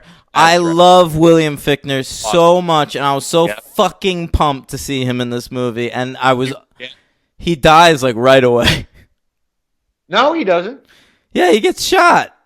He doesn't die. Oh, I remember why I gave this movie a 4, Henry, Uh-oh. and not a 5. There's like 20 minutes of this movie where we're just doing like a fucking heist in Hong Kong. Oh, but it's very cool. No, it's not. Henry, this is a Batman movie. This is not a James Bond movie. Keep him in Gotham. We're not in Hong Kong for 20 fucking We're hanging out in Hong Kong. What is going on over there? He has to grab Lau and grab him back in a sky shoot. That scene's awesome. That sucks. Come on. He's like flying around Hong Kong. Oh, it's fucking great. I loved it. Airdrops him in, pulls him out, and then delivers him with a note. Very comic booky. Delivers him with a note to James Gordon. Love it. I was not into that whole section of the movie. That's my MVP. That guy Lau or whatever. Is that his name? Yeah, Lau. Did I say MVP? Did, yeah. LVP. That guy sucks. I don't have an LVP, so That guy sucks. Chin Han. Fine. I was just gonna say, because I don't have an LVP, I will just go with you, and because you need some support after that 4-star rating. So okay, I want to say other actors I enjoyed in this movie include Anthony Michael Hall. That was funny. Yeah. Very strange. And the great Keith Zarabajka. Who did he play? Was he the big Russian gangster? No, he was like the other cop, like Gordon's pal. He was always he talks like this. He's got a bit of a quiet. I don't know that I know who you're referring to. He's real good. Impression. Good actor. Okay. All right. All right. I've got a superhero count here, courtesy of Madison. Yes, I talked about that in your absence, how that was done for me, and I really appreciate it. So go for it. Yeah. Here we go. She's got a different last name here on email. I'm interested in that. Yes, she does. Right. Is that her married name? What's going on there? I say bits on the emails I've gotten. Okay. Hey, Dan and Henry, did my best with the superhero. Okay. Michael Caine is in the Kingsman: The Secret Service. All right. Well, I'll skip some of the ones that we covered last week. Monique Gabriella Kernan, who plays Ramirez, who's a cop. Oh, yes. From Half Nelson. Who I thought was supposed to be, what's her face? What? This is just like when we thought that guy in the first one was Bullock, but he wasn't. I thought she was supposed to be Monica. What's the fucking Bullock's partner in the comics? Oh, Christ. I know who you're talking about. That's a little bit of a deep pull even for Montoya. Renee Montoya. Yeah, no. Right. Good call, though. Jeez. But she wasn't. She's Ramirez. She's apparently in Agents of S.H.I.E.L.D. There you go. All right. Lau, that actor, Chin Han, my LVP, was Councilman Yen in Captain America the Winter Soldier, and also Frank Chen in Arrow. All right. Nestor Carbonell plays the mayor of Gotham City in this and Dark Knight Rises. Of course, you remember him. With the fake eyeliner. He's not wearing fake eyeliner. That's his real eyes. He plays Richard Alpert in Lost. But superhero-wise, he was El Diablo in Justice League, for fuck's sake. Wow. Yeah. Right. And also in an episode of The Tick as Batmanuel, which is funny. Love it. Eric Roberts was voice in Justice League Unlimited and Justice League Mongol. Keith Zarabajka was a bunch of voices, including Mr. Freeze in Young Justice. And Ronan the Accuser in The Avengers. A fellow named Joshua Harto, who played a character named Reese. God. Yeah, that's the guy who's going to out Bruce Wayne as Batman. Who That's everybody in these movies. Yeah. Yeah. More people. I feel like Gordon comes across like an idiot. He's like the only one in Gotham who doesn't know he's Batman. Yeah. Yeah. And until Rises, you could kind of buy that maybe he does know, but he just doesn't want to know or care. But then in Rises, it's quite obvious that he had no idea. Sure. We got a lot more here. I'm trying to go quick here. There's a fellow named Michael Stoyanov who's in Gotham as Red Hood leader. Michael J. White. I didn't catch him in this movie. He plays a character named Gambol. Yeah, Joker. He's the guy that wants to kill the Joker in the scene, and then Joker grabs him and murders him. Remember, he tells him about his father. That's Michael J. White. He's fucking Spawn. I know. Yeah. Yeah. Interesting. He also played Doomsday in Justice League cartoon, and he's Green Lantern John Stewart in some Justice League cartoons. Just say I am so proud right now of the legacy that has been created by this show of the superhero canon, that we have a listener who is willing to do this for us. I am genuinely moved right now. I mean that. Henry's chuffed. I am totally chuffed right now. Yep. Continue. William Fichtner plays Eric Sachs in a Teenage Mutant Ninja Turtles thing.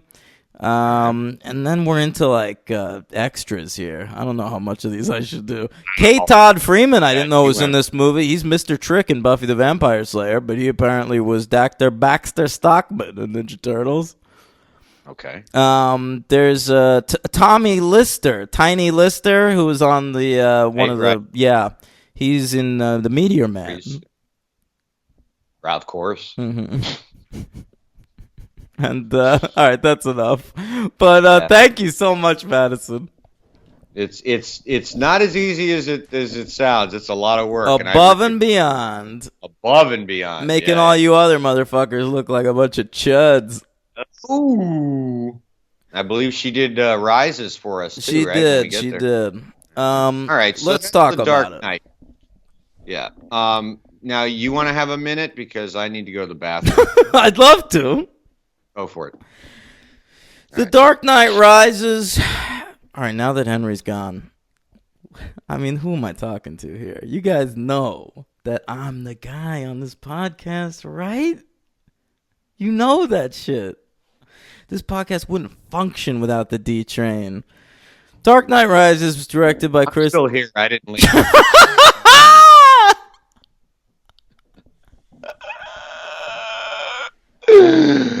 Oh, I had this. I just had to, guys. I'm sorry. I had to hear what he was going to say. I had to. That was amazing.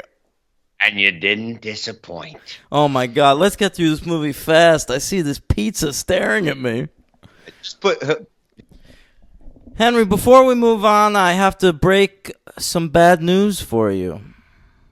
Oh, Jesus Christ. Henry, I want you to prepare for this. All right, I'm gonna let me readjust my my Davenport. Go ahead.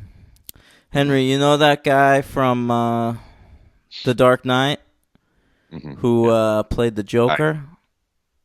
The Ledger guy. Heath Ledger? Yeah. He died. Oh, Jesus Christ. You know, I don't know why you do this all the time. I know. And I'm sorry we keep coming across actors that have died. It's just not, I don't know, man. I wish you could just pick a better time. You know, I mean, I didn't. All right. Well, how did he die? Drug overdose. And you know, that could kill any normal man, but when mixed with the pussy of an Olsen.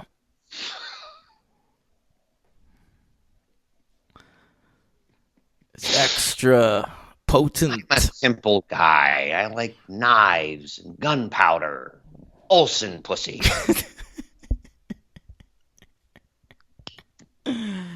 Which one did he fuck? I want to say Mary Kate. That's what I want to say. Okay. Well, I don't want to say either, but I think it's Mary Kate. Yeah. Okay. Dark Knight Rises was directed by Christopher Nolan. He co-wrote it with Jonathan again, and David S. Goyer as a writing credit, but supposedly had less to do with this one than any of them, because he was working on Man of Steel at the same time. Jonathan Nolan's original draft of this movie was apparently 400 pages long. Whoa.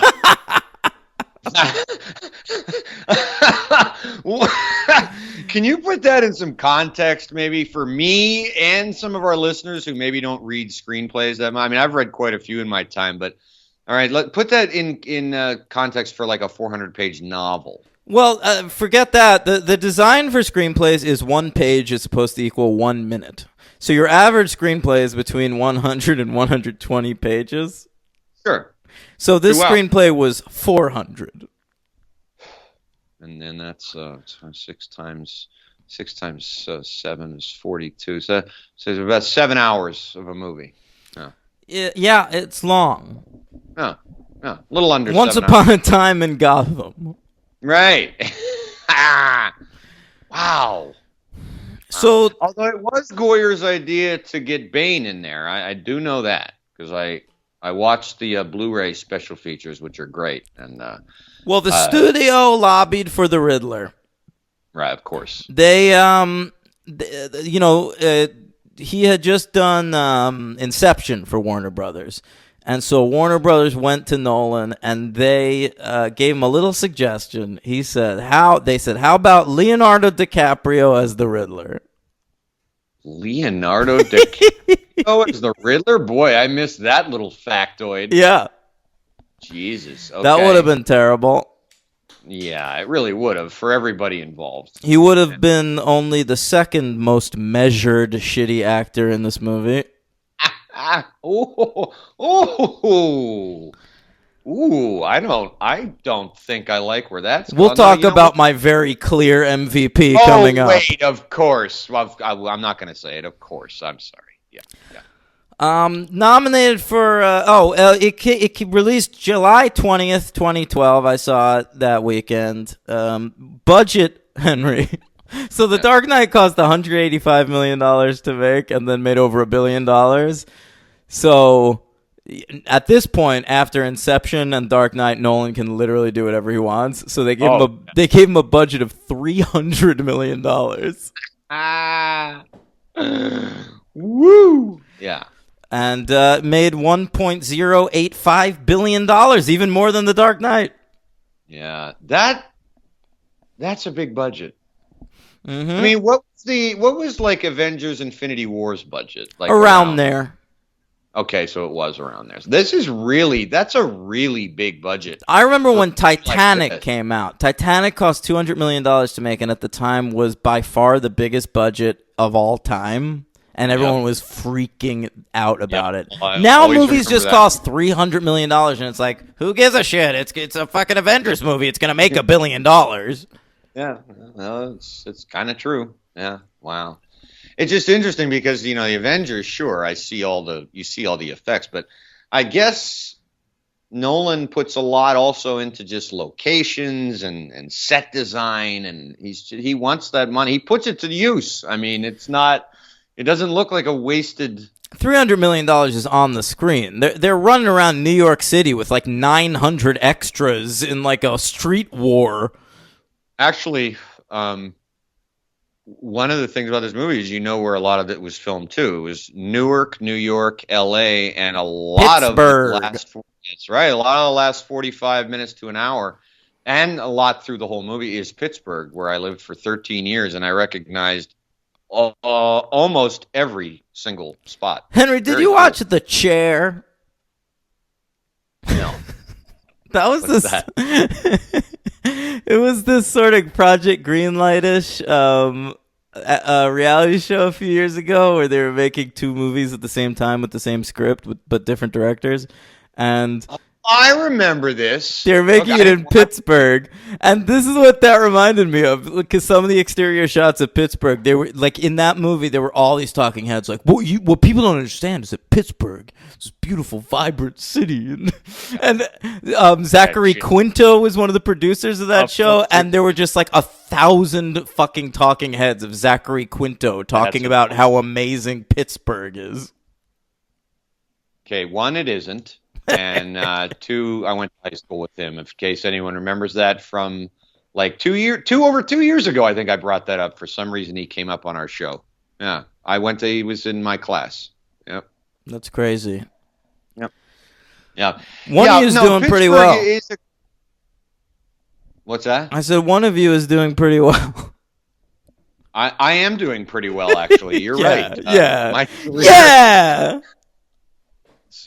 yeah, Zach Quino, where you been? No, Pittsburgh offers some unique stuff for this movie because it's very. This is not a compliment, but whatever. It's a very claustrophobic city. There's very narrow streets. There's not a lot of open space, so it kind of lends itself to what some of the scenes in this movie are going for. But they don't even bother to hide New York in a lot of the scenes. There's like shots of subway stations. Right. I mean, I could definitely spot that, and I could tell a little bit of Newark too, because I know Newark a little bit. I thought the funniest one for me was when I had read afterwards, and I knew this, I think, before I saw it too, was that some of it was filmed in LA, and I was like, and it's like on location, right? So I was like, what the fuck? In this Oh, the movie? fucking Oh, when he gets out of the hole. No, that's India. They went to India to shoot that? I believe that's They where didn't need to. This is where that $300 million is going. Let's fly the whole crew out to India. I'm pretty sure because to me the sequence is so obvious. I don't know this for a fact, but the sequence where Marion Cotillard.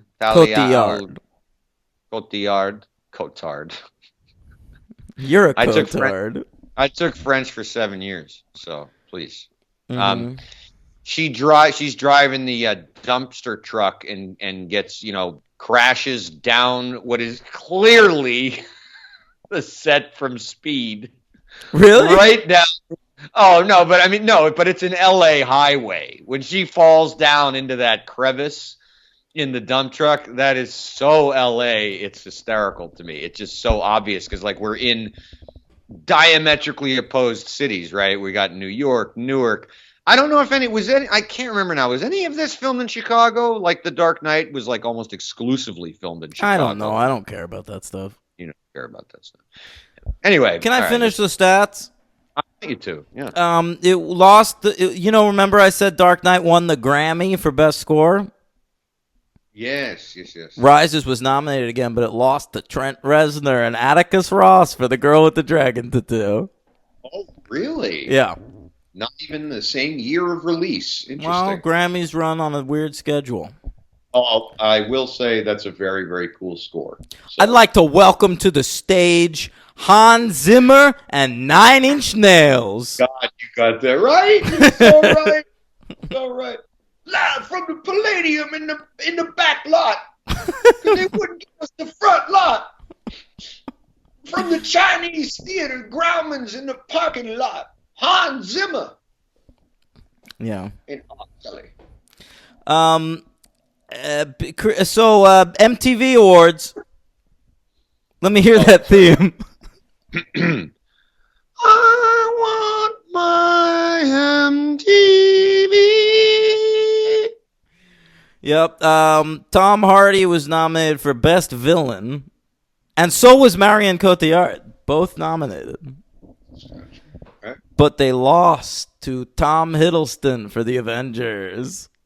Ooh, well, that's boy. I mean, we're talking about the MTV Awards here, so but that's a tough one, man. Loki is, he's been the best villain, right, so far in Marvel's universe. That's a tough one. I think I'd still go Hardy.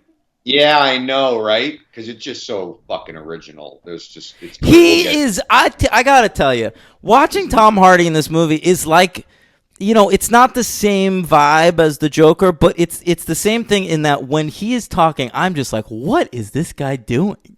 Yeah. He's nuts. What every line reading is like, that's like, I would love to read the script along with watching him. Like, that's how you chose to say that? Well, I have a little bit of the Blu-ray feature on that. They interview him, and he talks about where he got the voice and how surprised Nolan was when he started talking, and he was kind of like, "Oh, that's where you're going to go with that? Okay, all right, run with it." He got it because, and you know more about this than me because I don't remember Nightfall very well, but Bane is what? He's of Argentinian descent. I didn't know that. Well, he is. His name is Diego in Batman and Robin. Oh, is it really? I don't remember that. Okay. I couldn't hear anything because of all the plants and the icicles flying into my ears the whole time. Mm. That joke could have been better. Yeah. But yeah. So you want to take a mulligan on that one? Yeah.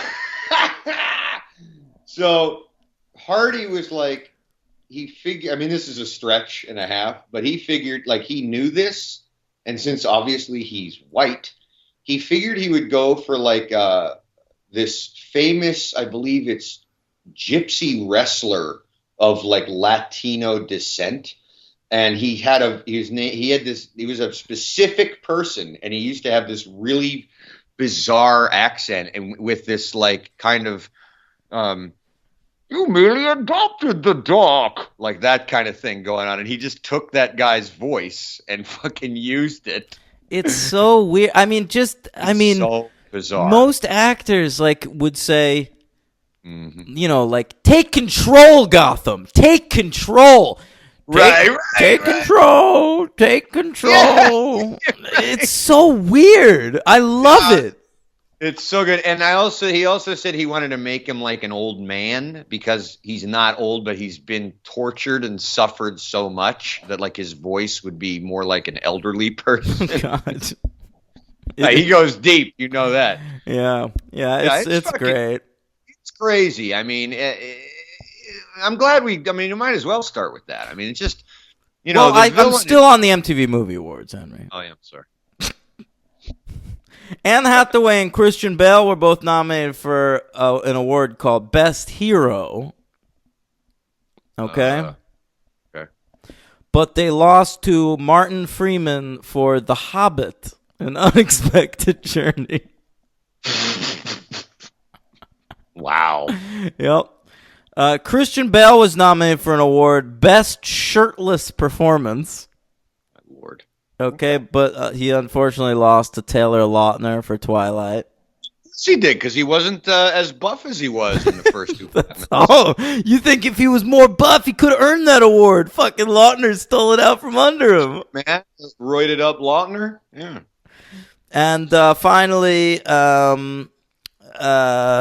Best Fight. They were nominated for Best Fight. The Bane breaking Batman's back.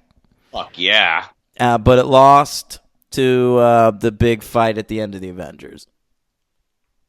Oh, you gotta kind of give it to him. No, because for me, we talked about it on the show. I mean, I did like that fight on the retrospective watch for the show, but come on, man. But it's ridiculous to even compare the two. One of them is this big like cosmic thing where you're floating around on jet skis in the sky, and the other one is just like two dudes punching each other. Yeah, that's a remarkable sequence, though. It is, but they got Batman's physicality in this movie, I think, better than any other Batman movie. I love the way he fights. I love watching him fight Bane. But that's an interesting thing. How so did they get his physicality better than the other ones? Because he has more. He's more of the ability to move, man. But he's also more like out of shape and tired and weaker. Forget right? that. It's not a matter of that. I'm talking about the costume. It lets him move around.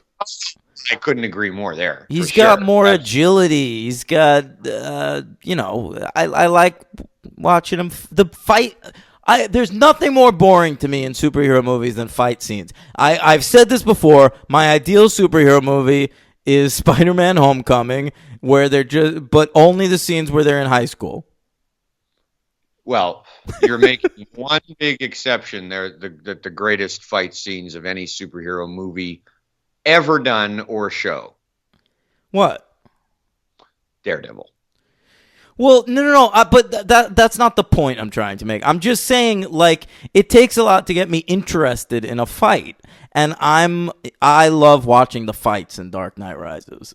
Yeah. Well, there's so The much action is great in Dark Knight. Dude, that opening scene of the fucking airplane heist thing is awesome. That's awesome. The great Aidan Gillen showing up there. That's right, sure. Mayor Carcetti from The Wire. That's right. And that dude, man. I love that Bane's like a cult leader and shit with that dude who's willing to die in that plane crash is awesome. Fire risen, it rises. So awesome. Yeah. Do you have your top 10 of 2012? Oh, Jesus. Yes, I do. All right, really quickly. I amended mine today. Mine, no. Okay. Number 10, Django Unchained. My number 10 is The Dark Knight Rises. And you'll notice Dark Knight is ahead of Rises on my Nolan list. Right. But Dark Knight was not on my top 10 of 2008, and Dark Knight Rises is on my top 10 of 2012. Now, the reason for that is that 2012 was a shitty year for movies. Was nowhere near 2008. Yeah. I don't think I even have any honorable mentions for 2012. I have one. Yeah. What is it? Your Sister's Sister. What's your number 9? That's a movie. Yeah. Number 9 is Flight. My number 9 is Magic Mike. Number 8 is Silver Linings Playbook. My number 8 is Killing Them Softly. I love that you laughed at that. Silver Linings Playbook. Come on.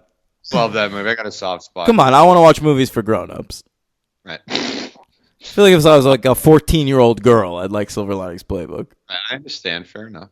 No offense taken. Number 7 for me is a movie I've told you many times about. Smashed. Right. My number 7 is This Is 40.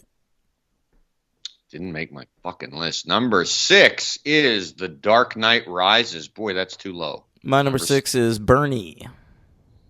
Good movie. Nowhere near that. Number 5, Heavy Hitters. Yeah. Killing Them Softly. My number 5 is Django Unchained. Number 4, Prometheus. Right. My number 4 is Moonrise Kingdom. Number 3 is Skyfall. My number 3 is The Cabin in the Woods. Great movie. My number 2, we got another Benji Button thing here. I forgot about this reversal I did. My number 2 movie of 2012 is Lincoln. I did one of these too, Henry. And I know what's going to happen. So we're both having The Master at number 1. Yes. And my number 2, which used to be my number 1, is Zero Dark 30. Oh, well, that's a good switch, my friend. I think so too. I mean, Zero Dark 30 is really good, but The Master, come on. It's a masterpiece, am I right? Yeah, it really is. All right. Dark Knight Rises. So it starts with that airplane shit. Batman hasn't been Batman for a long time. He's looked upon as an evildoer from the people of Gotham. Yeah. Great sequence in the beginning with Catwoman stealing Martha Wayne's pearl. Oh my God, the fucking pearls again. This motherfucker won't shut up about his mommy's pearls. Them pearls, man. But I love that sequence when Gordon's about to read the letter explaining what really happened, and you can see they show Bruce Wayne's silhouette on the roof. Right. It's very, very Frank Miller-y, very, very cool. I like that a lot. I maybe don't need Catwoman in this movie. Ooh, hot take. And I like it works in the context of the movie, and I like that it ends with like Batman ending up with Catwoman. Right, me too. But I think I know what you mean. You mean like if you actually took her out. It's just overstuffed, man. You got to cut 40 minutes from this fucking movie, and something's got to go. Well, she needs. Well, the thing is, I get. He needs an ally to help him out at the end if you're looking plot wise. But I guess they could have used your boy JGL. But Oh my God! Cut JGL out of this movie. Robin, dude. Yeah, but I liked Anne Hathaway in it. I remember being pretty skeptical of that at the time, and sometimes it is kind of hard to still see her like doing these stunts because she's so slight. And I was going to ask your opinion on this. When she's dancing with Bruce Wayne, do you think Anne Hathaway had her assistant read her lines to Christian Bale? No, I think Anne Hathaway would talk to Christian. Listen, I think Selena Kyle is certainly whispering into Bruce's ear in order to order Alfred around. 100%. There's no way Anne Hathaway is deigning to talk to Alfred. Tell Alfred that I want some caviar and some amuse bouche with that. Yeah, I think Alfred needs to be taken down a peg, Henry. In this movie, huh? I really do. Alfred is important. Alfred is telling Bruce like, fucking if you don't stop being Batman, I'm gonna quit or whatever. And I'm like, if I was Bruce, I'd be like, Alfred, if you want to quit, fine. But if you're not quitting, you work for me, motherfucker. I pay your salary. Hey, listen, you want to stay employed at this mansion? Go make me a sandwich and stop telling me what I can do with my life. I think that's the greatest take on the Bruce Wayne-Alfred relationship I've ever heard. Yeah, if you're in it to win it, Alfred, I'm Batman too. All right, it's a package deal, buddy. You don't get to choose. You goddamn Brexit peon. Alfred, you want to keep going to that fucking cafe in Paris or whatever and looking out for me like some kind of weird fucking Goodwill Hunting thing? Listen, I pay your money for those trips. Go polish my Mercedes. Whose dime do you think that's on? Polish my Mercedes. Oh, Lord. Well, he's gone. I mean, I forgot, man. And I've seen this movie, several times. I forgot that Alfred, when he says he's taking a powder, he is gone. He leaves the movie. He leaves the movie, man. Like, yeah. I thought, oh, no, wait. Does he do we see it? No, he's fucking gone, man. He meant it. Yeah, but he sees. I wonder how Bruce was able to know that Alfred was going to be in that cafe right at that moment. I watch it and it drives I drive myself crazy with thoughts like that because it's fucking stupid to think like that. But I can't help it, right? You're wondering like, boy, Batman is a really good detective. I was imagining that Bruce patterned out and had Alfred followed for like a week. And then was like, tell me exactly when he's going to sit down at the Bruce table. implanted a chip in Alfred's neck years ago. You fucking crazy? He's got all that technology that he gave to Morgan Freeman at the end of the second one. Yeah, Lucius, I'm going to need you to do this for me. This one last thing. One last thing. One last thing. I always did kind of feel bad for Christian Bale in one part. In this movie when he's dancing again, the dancing sequence, and she mispronounces Ibiza, and he has the indignity of having to say it right for her, but because of his lisp, it's still incorrect. Did you notice that? Yeah, Ibiza. He wanted to scrap that line. He probably went to Nolan and was like, "Can we just say like Madrid? Can we scrap that?" Can we scrap that line? Not that bad. I'd like to say something else. Sound like a Jim Carrey and the Cable Guy. No, I sound like Christian Bale in Batman. Scrap that line. And you. Yeah. But, okay. We get a bat copter. Not into it. Loved it. It's so stupid. I mean, it's cool, but it's so stupid. I agree. I just think that was a cool little pander to the nerds, which I thought was cool. The Bat, I might be misremembering this, but the Batmobile is nowhere to be found in this one, right? It's gone. Good. Get the tumbler out of there. Not a fan. So he's got the Bat Pod and the Bat. Yeah. Let me just say this, man. One of my favorite sequences, and there are many in the movie, is in the opening when he returns and there's that direct lift of a line from The Dark Knight Returns when he's on the Bat Pod chasing after after Bane and the guy from the stock exchange, and the lights go out under the highway. Do you remember this? No. And he speeds by, and the cop looks at him, and he's like, "You're in for a show tonight, kid." So good. Is that from Dark Knight Returns? Yeah. I didn't catch that. Yeah, there's like a sequence there's a panel where there's two cops and he comes back and he looks at the rookie cop. Oh, and when the rookie cop shoots him. Because the rookie cop. Hey guys. Hey, speaking of cops, rookie cops in this movie, when are you going to talk about me? Ooh, god damn, dude. That impression is. This is me. I'm doing my serious man voice. Don't I sound like a man? While we have him on the line, JGL, I did want to ask. I prefer Hit Record Joe, if possible. Call me Hit Record Joe. Hit Record Joe. All right. How this was one of those few movies, one of the last things you did where you didn't really have an affect on your voice. What are you talking about? I'm doing this voice. Hello? I'm Robin. You're like 24. Well, that's because I'm trying to sound more like a grown man at all times. I've got a complex about that, and so I never use my actual speaking voice. I have to do this weird voice where I sound like an adult. Like The Frenchman and that Wire movie and Don John, right? Is that? Yeah. Well, I did Don John the very next year. I was doing a voice like that. You want to hear my Don John voice? I know. I get asked for that all the time.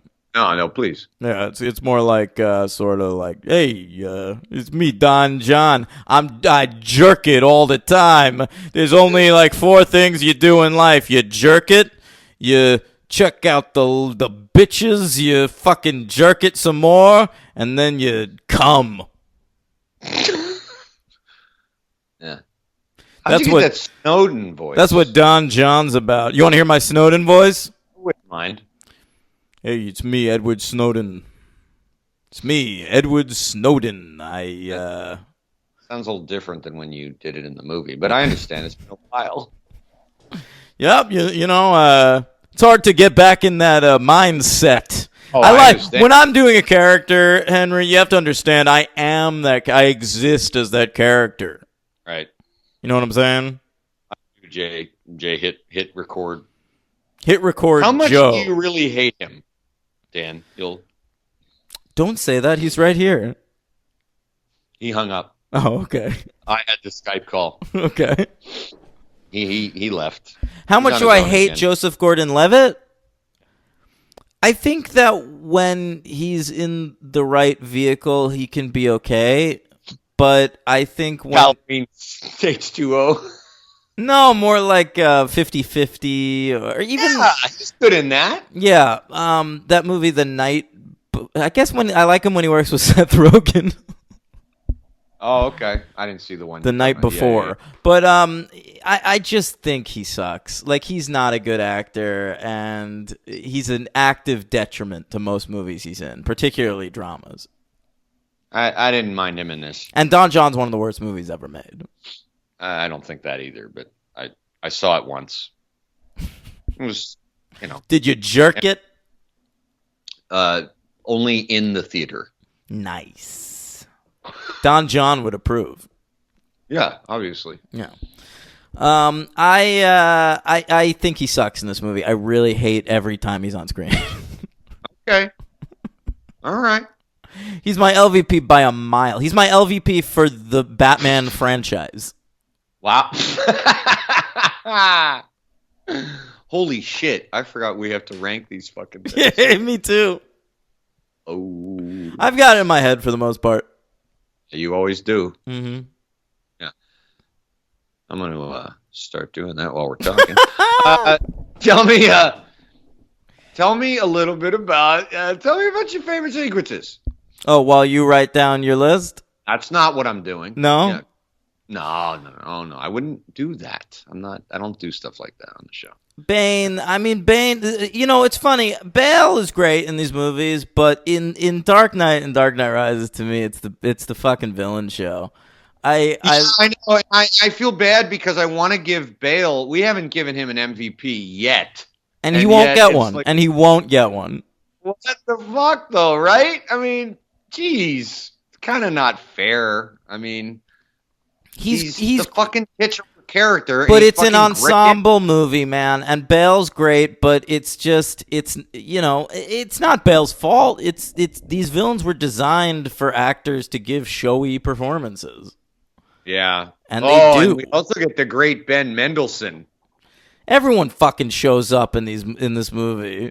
So good. Yeah. I love Ben Mendelsohn. Oh my god. I know you do. Yeah. There's a lot of fun actors that show up for like 2 scenes. It's true. Yeah. Matthew Modine. I know. Yeah, I know. They said they weren't going to bring the Joker back for this movie. Very good joke. Thank you, Henry. Exactly that long to catch that. I thought you were going to make that joke. That was real time right there. That computation. That was excellent. Holy shit. Joker. Wow. Very nice. Yeah. Okay. Favorite sequences? I don't know, man. I like, people have beef with the shit in the hole. Oh, I think it's amazing. I think it's really great. I think the stuff in the hole is the pit is some of the most powerful cinema in this entire trilogy. I mean, when he is trying to talk about the music and when they're chanting. Oh, they go, "This is awesome. Awesome. This is awesome. Awesome. This is awesome. Awesome." Is it? Yeah. Henry, I legitimately was watching this movie thinking they were chanting "This is awesome, awesome," and I was like, that's weird. You didn't really I swear to God, so much so that I put on the closed captions so I could see what they were chanting. But then, when I put the closed captions on, it just said chanting. Yeah. I makes sense. Yeah. Well, but I think, and the whole, I thought the way they did the Bane origin story was cool because, we don't get one with Scarecrow, and you don't need one in the first one. You get a Ra's al Ghul, and obviously you don't get a Joker, but you get a Two-Face. You get a Catwoman, and then you do get a Bane, and I thought that was a neat choice because they could have really copped out, I think, But they lie to you about Bane first. For sure. You learn the Talia al Ghul story, but you don't know she's a character in the movie yet, which is kind of interesting. It's a great choice. Yeah, I'm talking about why he wears the mask. I think that's just kind of cool because you could pretty much ignore that, and maybe some people wouldn't care. But I was grateful to have that, that scene where he just. Brutal. He's getting his ass kicked and then put back together by a morphine addicted surgeon. I mean, it's very interesting stuff. I mean, however, God, I knew I was going to ask this and sound like an idiot, but how Bane never got out because Ra's al Ghul went back and rescued him for saving Talia, correct? Right. Okay. But Ra's al Ghul didn't have it in his soul to do what Batman did, which is one of my favorite little touches in the movie, which is when Bruce Wayne gets out of the pit. Oh, that to me, that it says everything you need to know about Bruce Wayne as a character. Okay, go ahead. Elaborate, because I don't know if you knew what I was going to say.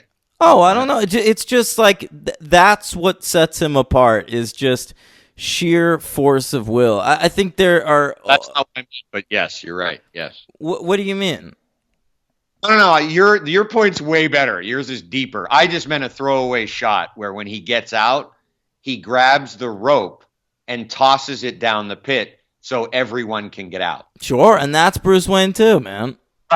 I just love that touch. It's like he gets out and now the pit is no more because everyone will get out. But you're right. That's what makes Batman Batman, right? That's the willpower, you know. And that's why Batman can beat Superman, even with all of Superman's powers, is just because Batman is the guy who finds a way. Batman's smarter. Henry, they show the flashback of who you think is Bane getting out of there, and then it turns out it's Talia. But now the actress who plays young Bane / young Talia is famous, and so people won't get fooled anymore because it's a lady. I didn't know that.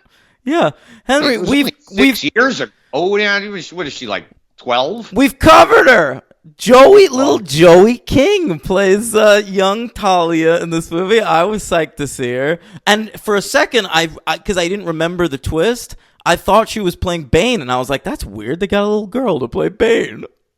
All right, don't spoil this for me now. Joey, who? What? Where did we meet her? In what franchise? She is remember in Independence Day Resurgence? Okay, yeah, forget it. You might as well spoil it. No. There are those teens hanging around with Judd Hirsch. Oh, yes. Yeah, I do. Oh, my God. Yes, I do remember She's that. one of those teens, but she's around all the time now. She played Channing Tatum's daughter in White House Down, which you've never seen. And more importantly, this summer, she was in some really great movies. I saw her in 2 movies this summer. The Kissing Booth on Netflix, which I recommend to all of you out there. I've seen that on there, yeah. And have you watched it? No. Okay. I'm into another European crime show right now. Of course you are. But fuck the Deuce, right? Don't have time for that. I never said fuck the Deuce. But anyway, she was also in the Slenderman movie. That I didn't see. That was one of the ones I was gonna see, but you told me not to. It's one of the worst fucking movies out there. I don't have much time these days anymore to go to the movies, so I appreciated that because I was totally going to see that because I love the documentary. I will say it's better than Don John. Okay. Yeah. Fair enough. We got William Devane, the great William Devane, as the president. As the president of the United States. Yeah. We got Ben Roethlisberger. Oh my God! I know. Noted rapist Ben Roethlisberger showed up in that football sequence. Noted early retiree Hines Ward. Ben Roethlisberger, one of my fantasy football QBs this season, and I am in the second round of the playoffs currently. So, place. Famous hair wearer Troy Polamalu. I don't know what you're talking about anymore. Random Steelers. Oh, yeah. There were a bunch of Steelers in that movie. Playing the Gotham Knights. I love that sequence too, man. I was going to ask you what you thought about that. I think it's legitimately funny when he like outruns that earthquake. Yeah. And what the movie, even though I've seen it, multiple times, it always has me curious Bane's plan. Like every time when he gets on the football field, I'm like, what is he going to say now? Like, what is he, you know what I mean? Like, what does he say to this huge crowd? It's like so bizarre. It's like he's just he knows Gotham will just tear itself apart. Yeah. So he just isolates it, and, oh, right.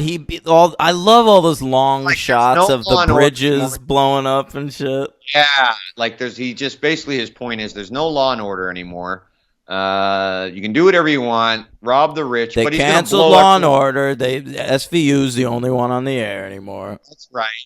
It's all you can watch. And but he's going to blow up the whole city anyway, so it doesn't really matter. But and then they have that fake court which is fantastic. I The mock- fucking love that shit. I was brought it up because you said that was your favorite. So Cillian Murphy. Yes, yeah. Really? It's so comic booky, or really, it's so animated seriesy. Like him just standing like behind that gigantic fucking thing. And he's got some like straw coming out of his coat. Yeah, and he's got a little bit of stub. Yeah, it's great. Yeah, and the exile or death is really good. And then when Batman shows up there and light it up, Yeah, fucking awesome. it's awesome. Fucking great movie, man. Great movie. I think it's a really worthy close to the series and one of the best Batman movies. I agree. And this was a funny anecdote. On the night I saw it, I, for whatever reason, wasn't as taken with it as Dan. And it was a very funny scenario. Me coming to home to the apartment and it's like, so I saw, Dark Knight Rises. And Dan was very, not very upset, but just kind of, would you say shocked? Just like, what the fuck, Henry? Like, what? Why were you nonplussed? Yeah. Right. Because I was blown away by it. And I'd never seen Tom Hardy in anything before. And Right. I didn't recognize him again for years. But I was so blown away by him in this movie. And on the first watch, like, it didn't feel long to me. It was like, oh, Catwoman's great. And I loved the Talia turn that it takes. Marion Cotillard's really good in this movie. Yeah. And I love all the shit in the hole. I loved Liam Neeson popping up for a second there. You did. You like that. I love that. I loved the dude who plays Chuck Bass's uncle on Gossip Girl showing up as the cop across the way there that's like telling JGL to like get the kids on the bus. Shoot at his feet. I love Thomas Lennon showing up for no reason as a doctor. It's actually, what does he say? He's like, due to the cartilage in your, do I have weak cartilage? He's like, you have no cartilage. Yeah. Yeah. Anyway, it's a great stuff. one. Another 4. Jesus. Just a new era of the podcast here, of the franchise. Yeah. Why is it a new era? Yeah, I'm just, the last 6 or so months, I'm saying you're just, you're being tough. I'm being not tough. saying I'm not giving out too many 5s. All right. No, I'm not saying I disagree or object. I just think it's interesting. You weren't this conservative before. Yeah. By the way, if anyone's interested, Bane's voice, it was Bartley Gorman. Yeah. What does that mean? Bare knuckle boxing champion of Britain and Ireland. Got the it. Gypsy. That's that where makes you got sense. the name. That seems like Bartley something Gorman. Tom Hardy would be into. 100%. Yeah. MVP Tom Hardy, LVP JGL. So easy on this one. Okay. All right. MVP Tom Hardy, even though I really want to give it to Christian Bale. Part of me wants to give it to Michael Caine, actually. I know I had fun with Alfred in this movie, but I think Michael Caine is really great in this movie. He is really great. But for me, it would have been between Bale and Bane. But I got to give it to Bane for the originality, man. It's just fucking incredible what he did with this. And LVP, geez, oh man, I think there's more to choose from LVP wise in this movie than in The Dark Knight. But yeah, he didn't pop in JGL. Did somebody say my name? I guess. No, you go back on hold. Yeah, you know what? Because I gave Gary Oldman the MVP. All right, fine. I'll give it to JGL. I don't appreciate how much of the time Gary Oldman spends in the hospital in this movie. I don't like when characters I like are sidelined in hospitals. We've talked about this. I get that for sure, but he's back pretty at a pretty key point. So I mean, he gets a lot to do in the movie, and eventually, and the ending of the movie is just fantastic. And I love the little clues that Batman leaves for the key people in his life that he's still alive. I mean, I really like that a lot. Everything about the end is great, except I like your real name. You should use your real name, Robin. I liked it. That's brutal. I like it. It's not. I like it. All right. Ranking. I have a superhero count here from Madison. Yes, you do. Go. Michael Caine was Arthur in Kingsman: The Secret Service. Morgan Freeman narrated Conan the Barbarian. Tom Hardy is Venom.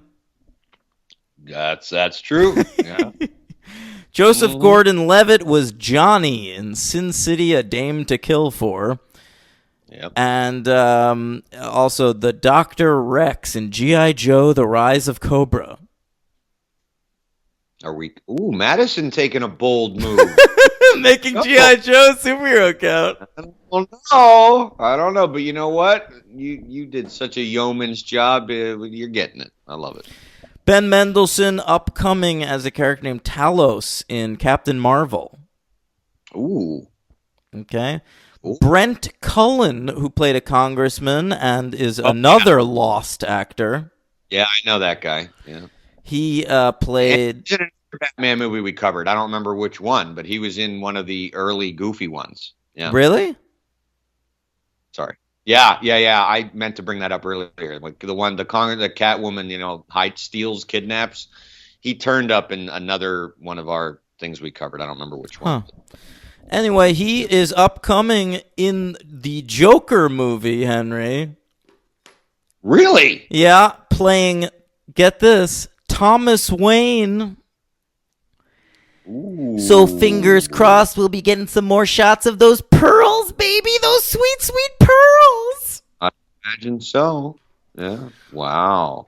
It's amazing. So Juno Temple, who plays Anne Hathaway's friend in this movie, a very fine young actress. Yeah, I've seen her in some stuff. Yeah, she's good. Even on that shitty show Vinyl. She plays Sally in Sin City: A Dame to Kill For. And there's a bunch of Thomas Lennon, Henry's. Really? Plays Amazo in Justice League Action, and also Chief O'Hara in Batman vs. Two-Face. Oh my lord! What? And there's Chief O'Hara from the original one. Yeah. Sure. I'm skipping some. I'm sorry. William Devane apparently played Al Capone in an episode of Lois and Clark: The New Adventures of Superman. Wow. That's very believable. Mm-hmm. Yeah.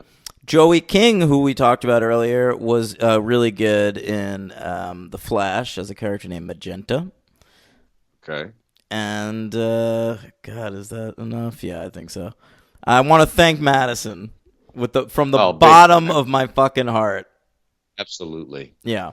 Very, very awesome. Appreciate that. And fun. Kind of fun to get a fan to do that stuff. I dug that. Sure, it's way more fun than one of us doing it. That was a nice way of me saying it. Could you, if you want to do it again, please. Feel free. Feel free. Okay, you ready to rank them? How many Batman movies did we cover? Yeah, 9. 9. Yeah, I had just forgotten one, so I just re-edited. So I'm all set. All right, I'm ready to go when you are. I doubt you are, but all right. All right. The worst Batman movie, number 9. It's Batman Forever. And Robin. Oh, okay. Sorry, you go first. But you have Batman and Robin. I'm putting Batman Forever. I figured. That's my number 8. My number 8 is Batman and Robin. Okay. My number 7 is the 1966 Batman. My number 7 is going to be 1989 Batman. Oh. It's all right. I'll get you back right now. Number 6 is Batman Returns. Ridiculous. My number 6 is Batman Begins. Jesus. My number 5 is Batman Mask of the Phantasm. My number 5 is. What do I put first? Give me a second. Uh-huh. My number 5 is the Batman Adam West. Okay. My number 4 is the 1989 Batman. My number 4. I changed my mind. My number 5 is Mask of the Phantasm. My number 4 is Batman Adam West. Okay. My number 3 is Batman Begins. My number 3 is The Dark Knight Rises. All right. My number 2 is The Dark Knight Rises. My number 2 is The Dark Knight. And the number 1 Batman movie ever made, in my opinion, is The Dark Knight. And in my opinion, it remains Batman Returns.